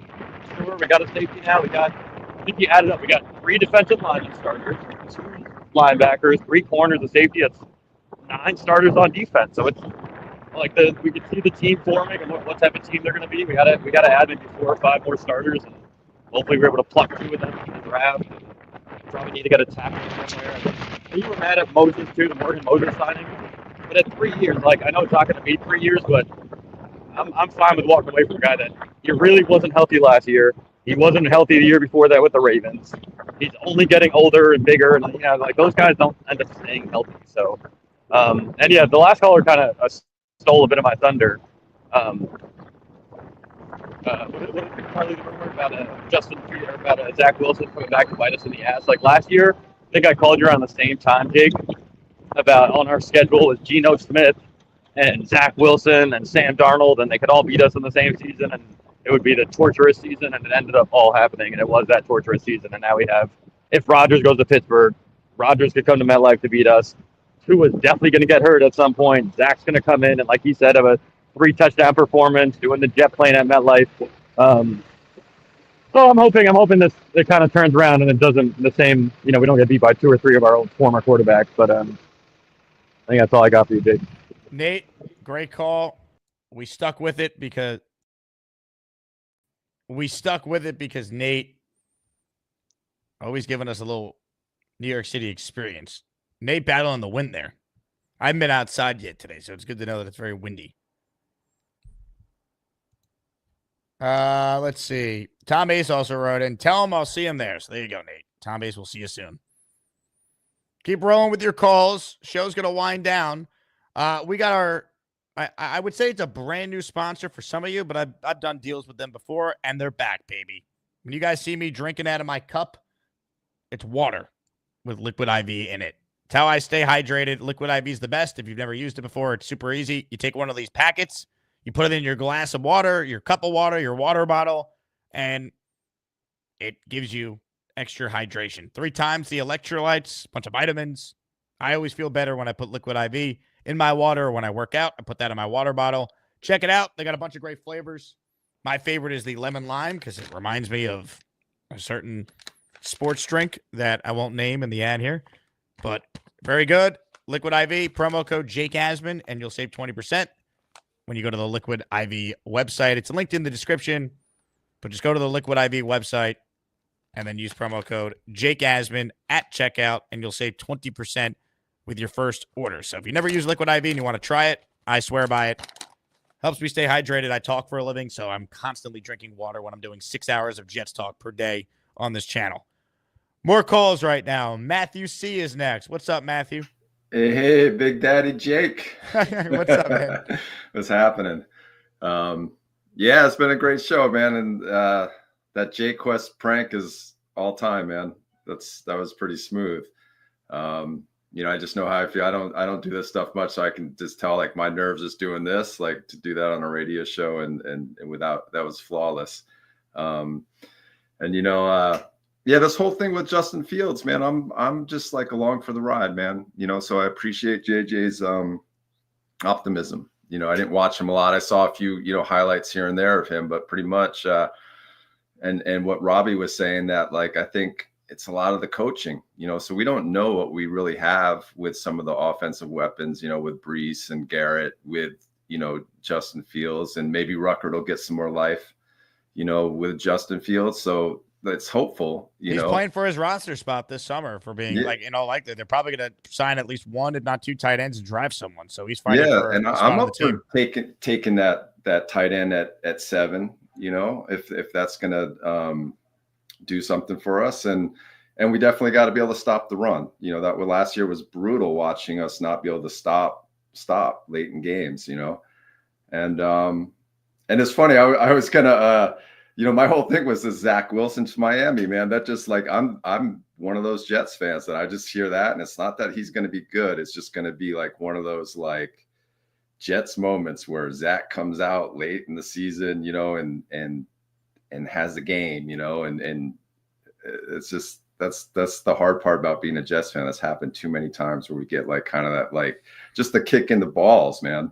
It's like constantly. Yeah. So anyways, great show. I just wanted to give a call. I'm working from home, and I just wanted to give a call in. I'm loving your content, and it's been good stuff. And I want to say with this whole March Madness, Beast Breaker, what I realize it's his microphone. It's that connection. That's what's the irritant. Like when he did his promo before we were voting for him, it was clear. And it was like, oh man, like that was pretty good. But it's that microphone, man. It just is like, when I hear it, it's like, oh God, I can't listen to this. It's brutal. And he doesn't do anything to try and fix it. And we tried to help him. So there's nothing yeah. That's the thing. So Beast Breaker, man, fix that, man. And it's a different ball game, I think. Now I'm curious, Matthew, because obviously in this tournament we have a Robert C that is competing. Do you feel any allegiance to Robert because you go by Matthew C? Not at all. I'm kind of, he was growing on me as Chiefs fan. Interesting. Yeah, because I mean, Robert C is going up against Rick Kent in the 8-9 there. So are you going Rick Kent or are you going Robert C? I have I haven't gone too deep because a lot of times I don't have a lot of time. So I'll listen to the front end of your show and, get a lot of the content and get the guys, you got coming on, and then I got to jump off and I don't always get back to all the calls. So, there's a handful of guys I'm familiar with and other people I'm not familiar with. So, but the March Madness is a great way to engage with your show more. It's like, it's totally entertaining. Like I'm enjoying all the content. It's a lot of fun. Who was your pick to win the whole thing? I think, like I said, I think Chiefs fans kind of grown on me. And it's hard to say. I think a lot of the top seed guys are going to be there at the end, Yeah, I mean, look, it's a tournament of champions, Matthew. I mean, the best of the best are in this thing. I mean, I saw, last time Lane with the Dixon hole and like Lane, is that dude on edibles or like he's got a pace to him, man. And And then you got Charles Gorman giving us the call from the deli the other day, and in the same week giving us this. My mother wants to know who I'm talking to. I'm on StreamYard, Mom. I'm on YouTube. Hey, Mom! The meatloaf! Charles, you're the best, dude. Mom, the meatloaf. The meatloaf! Mom, meatloaf.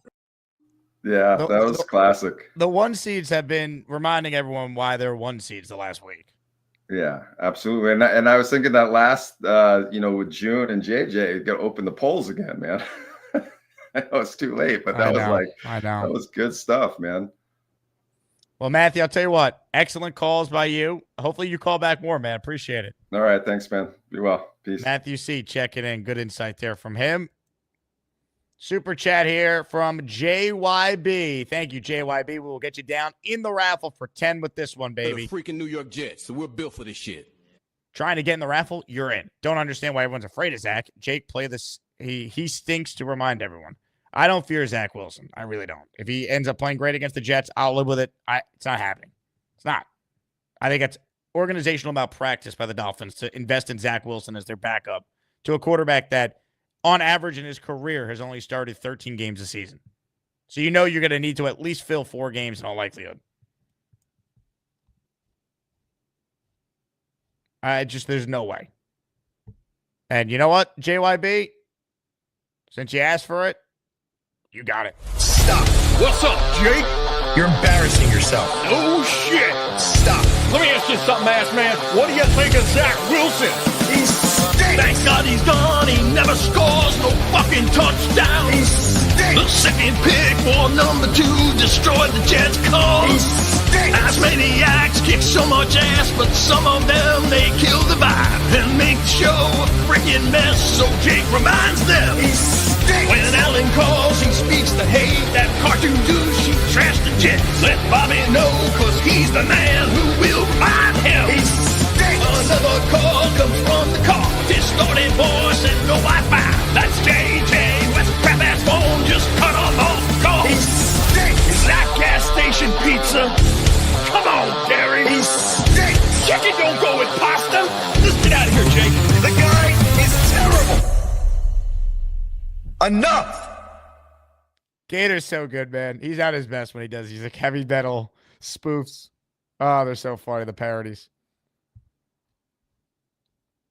He is so good. Never forget the OG Gator song on this show. Ladies and gentlemen, it's time for Bass, and Jake. Get it started, Gator. Bass, and Jake. Bass, and Jake.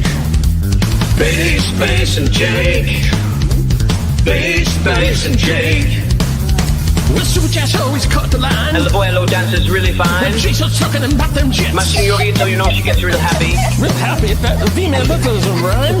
Hey, Gator, it's a family show. Oh, yeah, I forgot. Bass, and Jake. Bass, and Jake. Bass, and Jake. Bass, and Jake.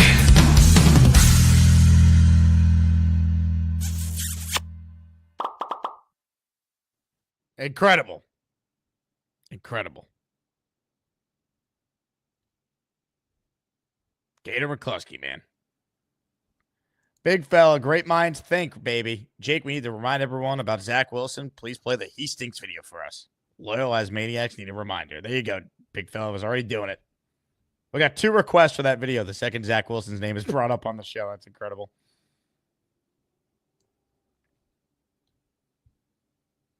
Nick Shine says, Peace is a breaker, not a fixer. That's true. That's why we can't get his internet fixed, because he breaks it. He doesn't fix it. He's a beast. Breaker. Unreal. Hit the like button if you haven't. Make sure you vote. Poll will be closing at the end of the show. David T in cruise control right now, 71-29. More calls. We say hello to Jetaholic, who's on the line. What's up, Jetaholic? Hey, Jake. You gotta love Gator, man. He's awesome. Hell yeah. I wanted to show you off my my Jets wall before I make the points that I want to make. Let's see what we got here. So this is actually my dad's first time at MetLife. This was Jets Eagles when we beat the Eagles. Nice. I couldn't get him to go for the longest time. Finally got him to go, and now he's hooked. Unfortunately, last year we went to the Jets Broncos game, but here's me and my dad with Fireman Ed. Oh, I love that. So, are you from the area, or where are No, you based out of? I'm actually from like the Syracuse area, so Oh, it's gotcha. like a 4-hour drive to MetLife. But I actually signed up for the club seating like 3 or 4 years ago, and we just roll it over every year, and we've been going to a game every year. I love it. That's cool, man. That's awesome. Hopefully, I'll get a chance to meet you at a game this year then. Yeah, that'd be awesome. I know the last couple times we tried it, I think both times you had a wedding or something going on for the Eagles game, the one year, and then the Broncos game. The Broncos game, I did have a wedding. It was a miserable experience, not because the wedding wasn't great, but because I was in the worst mood ever having to show up after that Denver debacle. Yeah, that was, I'm telling you, that was the worst game experience ever. It was cold, rainy.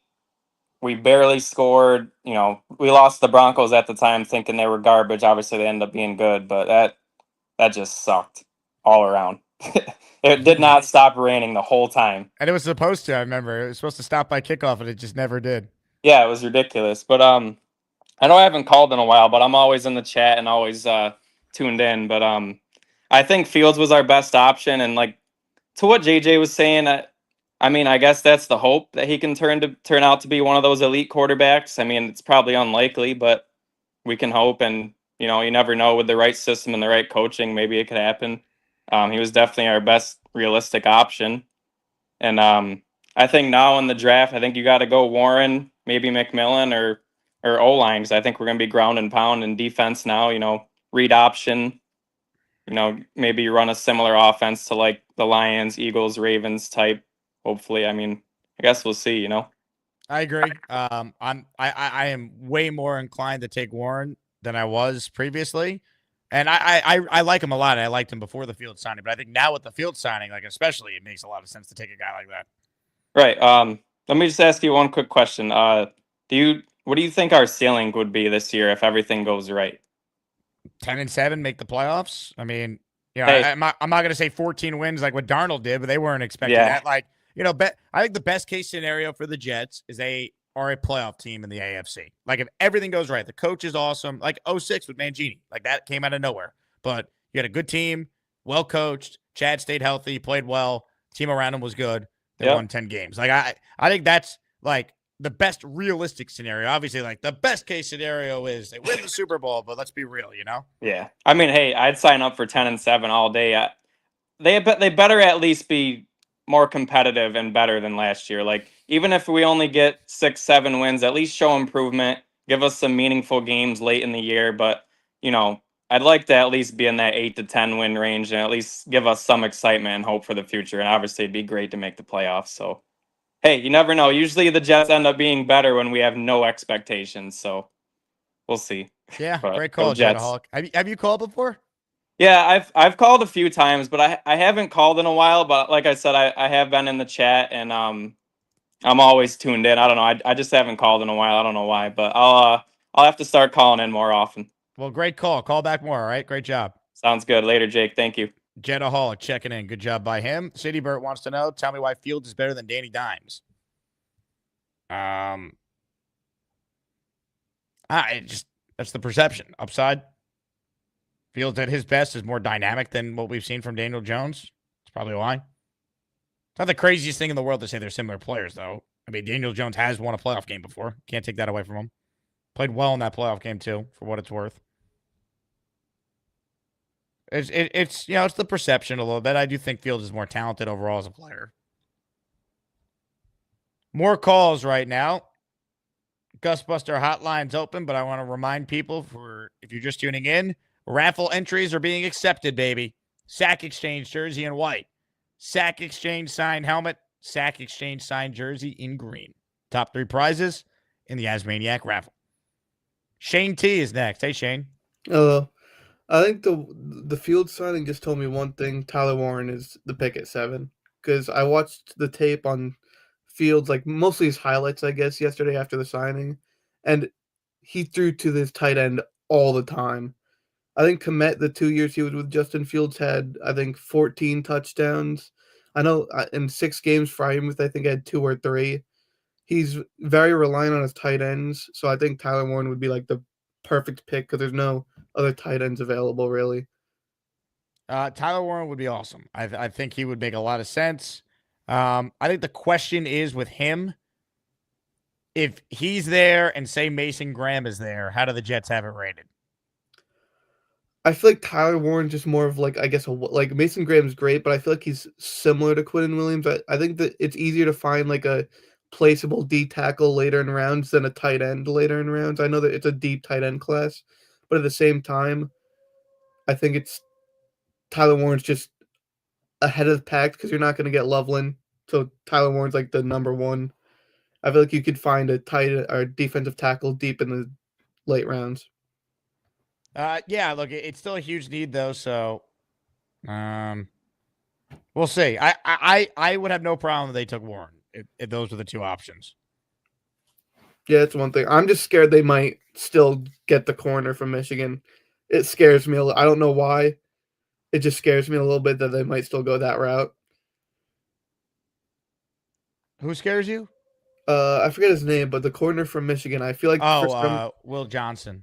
I feel like for some reason they might just say, you know what, let's just get an insane secondary because apparently the corner that they got in free agency might be like kind of a safety too. Yeah, I look, if they took Will Johnson, I don't know that's a bad pick necessarily. I mean, he's a guy that is highly thought of. I mean, he's Dom C's number 3 overall player for some perspective. I don't think they're going to take a corner that high though.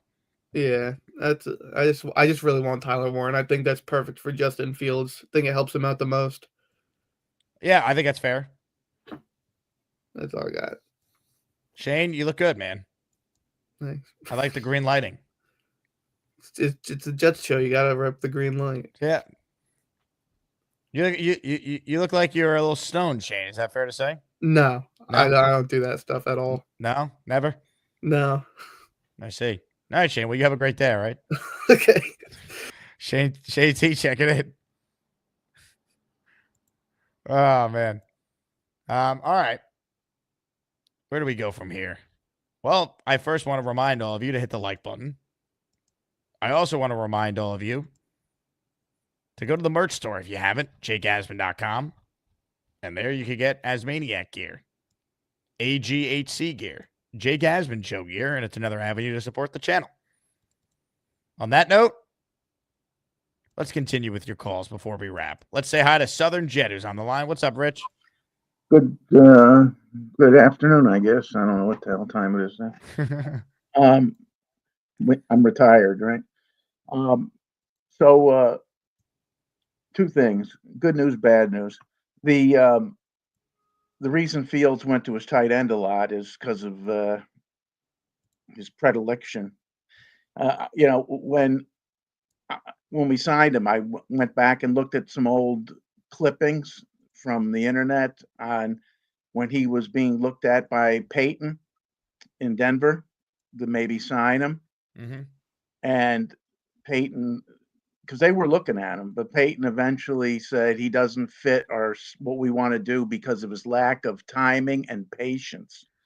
And that usually means you go to the tight end a lot. In other words, if the one's not open, you dump off, you run, or you throw to the tight end. That's just historical That's historical football. But I am for Warren because of that reason. He is what he is. Fields is what he is. I'm not putting him down. You got to live with it. Not every quarterback's perfect, right? I mean, not every quarterback can run for 1,100 yards in a season like he has. That's right. And not every quarterback can go through 4 progressions and use the pocket better than like Brady did, better than anybody I ever saw. Use that 3-yard circle that they call the Bill Walsh said was the most important thing in football, was to manipulate that 1.5 yards up in each direction in the pocket to buy that extra click, which is an extra progression read. Because if you get to your 3rd and 4th progression, they're always open in the NFL, always. But it's hard. It's not many quarterbacks can do that. My question was though, it looks like reading what the coaches are wanting with Aaron Glenn and guys about wanted Fields for his running ability and things like that. I just wonder where that is coming from because, they've been very successful in Detroit with a quarterback that really doesn't run. And so are they like switching up the offense a little bit, or are they doing things that they wish they could have done in Detroit? It's a little baffling to me. I think they're going to have to switch it up because Fields is not Jared Goff. Now, I do think you saw Fields play from under center a lot more than any other year in his career. I was reading in Pittsburgh. So I think you'll have a lot of play action, and I do think he'll drop back from under center. But, I mean, you're putting a lot of faith in Engstrand to design an offense with RPOs and the different things to get the running game going. I mean, it could work. I mean, look at the Ravens offense. That's my point. Yeah, it just was a little baffling to me. I was thinking they were going to go after. Well, I thought they were going to stick with Rodgers because it's like what he gives you what Goff gave you, right? The strong running game. I mean, I sent you a tweet earlier today. I'm still pissed, that we didn't keep Rodgers and Adams. I think we're going to rue the day, but probably that's how these things usually go. Yeah, tell me. My first Jet game. Going to my first Jet game I ever went to should have warned me. It wasn't your normal experience. It was, people forget that when the Jets first started, they played Saturday night football. And, it was because of the competition. They couldn't, they wanted to, they had trouble competing. And so my first game I moved from Buffalo in 64. So it was like September, I guess, in 64. Against the Chargers, and it was a freaking Saturday night game, and it ended in a tie. They ended ties back then. Wow, it's really weird. Yeah, it was 64. So yeah, I've been watching them since 64. God. You've seen a lot of pain, Rich. Yeah, the pain, right? is Joe going to come on at all during the free agency when free agency ends? He will. I'm hoping to get him on in the near future. It's in the works. Yeah, he'd be perfect when free agency ends to shit on all of what we got. I think he probably. I haven't texted with Joe since the Field signing broke. I think he probably likes it though, if I had to guess. Oh, you think he likes the Field signing? Now he wanted to keep Rodgers, but I think he was intrigued by Daniel Jones, for example, and I think the whole thing Fields is better. So. I could see Joe liking the Fields signing. Why do you think why do you think Jones woke up yesterday, is what the paper said, and felt he had a better chance to beat Richardson out than the kid that's hurt in Minnesota? What is it, McDaniel? What's his name? McCarthy? McCarthy. Well, yeah. I think it's because he probably looks at it like they invested a first-round pick in McCarthy. They're going to want to see what he is. Like he's not going to get a fair shot at it, Yeah, that's probably true. Is Minnesota expected to do much this year? Well, they won 14 games last year, so there's talent. No, I know, but I don't know how much they lost. I haven't seen. Well, they still have the core of their team in place. They just, they moved on from Sam. So it's like, okay, is JJ McCarthy going to play anywhere near as well as Sam did for most of the season? But you're right. McCarthy's going to get the first shot. That's for sure. It's his job to lose. Let's put it that way. Where I don't know if it's Richardson's job to lose anymore, but I wish him luck, and I thought that, Minshew's available now. We obviously passed on him because they signed, Geno in Vegas. Minshew is still on contract, I believe, over there, isn't he? Minshew, I think he's a free agent. No, he's not a free agent. He's still under contract? He wasn't on the list yesterday that I looked. He's not a UFA. He might be an RFA. Okay. Yeah. I guess he's still under contract with the Raiders then. He is. So they got Geno Smith and they got Gardner Minshew and Aiden O'Connell as your three quarterbacks on the roster. Right. Yeah, because I had him in my fantasy team as a desperate move. But yeah, so all right. Well, Minshew's still out there. People keep saying that Rodgers and Russell Wilson, but some team might take a flyer on Minshew also. He's a good backup. Every time he gets a chance to come in when someone gets hurt, he's played decent. That's right. And that's all you really want. You want that guy, as you've always said for years. I've heard, you want that guy for 3-4 games. Rich, I'm not seeing him on the Our Lads depth chart. I see Geno Smith, Aiden O'Connell, and Desmond Ritter, and Bradley Carter as their quarterbacks. They might have waived him. Yeah, maybe they did. I'll have to look it up, but he wasn't on that the our Sportac, Sportac.com that does the free agents.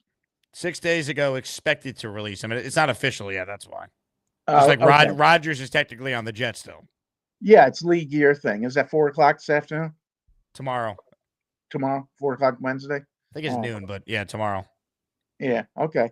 Well, good show. Going to pick up my dog's ashes. So I'm sorry to hear that, Rich. Yeah. The wife's going to be a mess in the car. So, all right. Great show as always. And hope everybody has a safe rest of the day. Take care now, y'all. You got it, Rich. Appreciate it. Thinking about you and your fam. Sorry about the loss of your dog. Amazing life that dog lived, though. I always have the memories, of course. Ralphie with potentially the final super chat here. He's in the raffle for 5. Jake, how does the Tony Adams match work? Is there a base contract number for 2025? Yeah, it's $3 million what he's playing on. If a team blows that number out of the water and we don't match, do we get a pick? Good win by David T. Expect a Bobby romp this afternoon. I have to check that for you, Ralph. I can look into it. I actually don't know if the Jets get a compensatory pick if someone signs Tony Adams, like what it would be. Because they put the right of first refusal tender on him. Remember a couple years ago, the Jets put like a second-round tender on Bryce Huff? No one signed him on that? I'd have to look into that for you, Ralphie. I don't want to give you the wrong answer because I truly don't know. I would expect Tony Adams to be on the team, though. I'd be surprised if he isn't. As far as the Bobby romp this afternoon, people got to vote. Bobby versus Black Gypsy coming up this afternoon, folks. We start action inside the butter region. We're going to the top right of the bracket. That's because we have officially wrapped up the Hood region opening round. And it is time to declare a winner in the David T versus Big Cho matchup. The winner is the number 2 seed with over 800 votes that were cast. It is David T taking down Big Cho. YouTube is telling me 806 total votes were cast. And it's David T with a 70-29 lead over Big Cho. That's the margin of victory in the Hood region round of 64 matchup between those two excellent callers. So good job by Big Cho. He came onto the scene late in the year. He'll be in this tournament next year as a way higher seed. In fact, I think Vinny made a good point in the comments. If Big Cho referred to me as Big Daddy earlier in the show today, he might have got more votes. Fair point. Ladies and gentlemen, just so it's on the record for those who aren't watching live so you can see it on your screen, here is the official vote count. David T, 70%. Big Cho, 29%. We don't get decimal points, which is why it doesn't add up to an even 100. 806 votes, the final. So congratulations to David T. He had his eye on the prize today, folks. No other way to say it. On that note, that's a show. I want to thank everyone who tuned in. I want to thank everyone who gifted a membership or sent in a super chat, who called in. I want to thank Robby Sabo for joining us for the first hour of today's show. By the way, I saw this super chat at the buzzer here from Faithful Fire Radio. That's Charlie the dog groomer. He wants to know why Beast has the 666 in his name. Nobody knows. Nobody knows. Anyway, that does it for me. Again, thank you all for watching.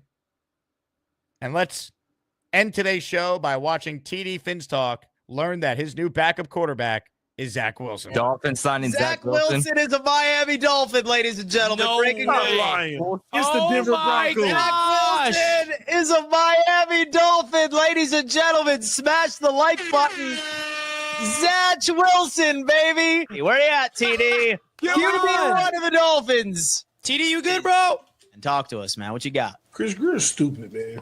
This is embarrassing. Zach Wilson is a Miami Dolphin. Look at TD. This just tells me that the Miami Dolphins, man, they don't even have a plan. Yeah, they're gonna let this ship sink. It makes absolutely no sense, man. This is embarrassing. Like, this is like, oh.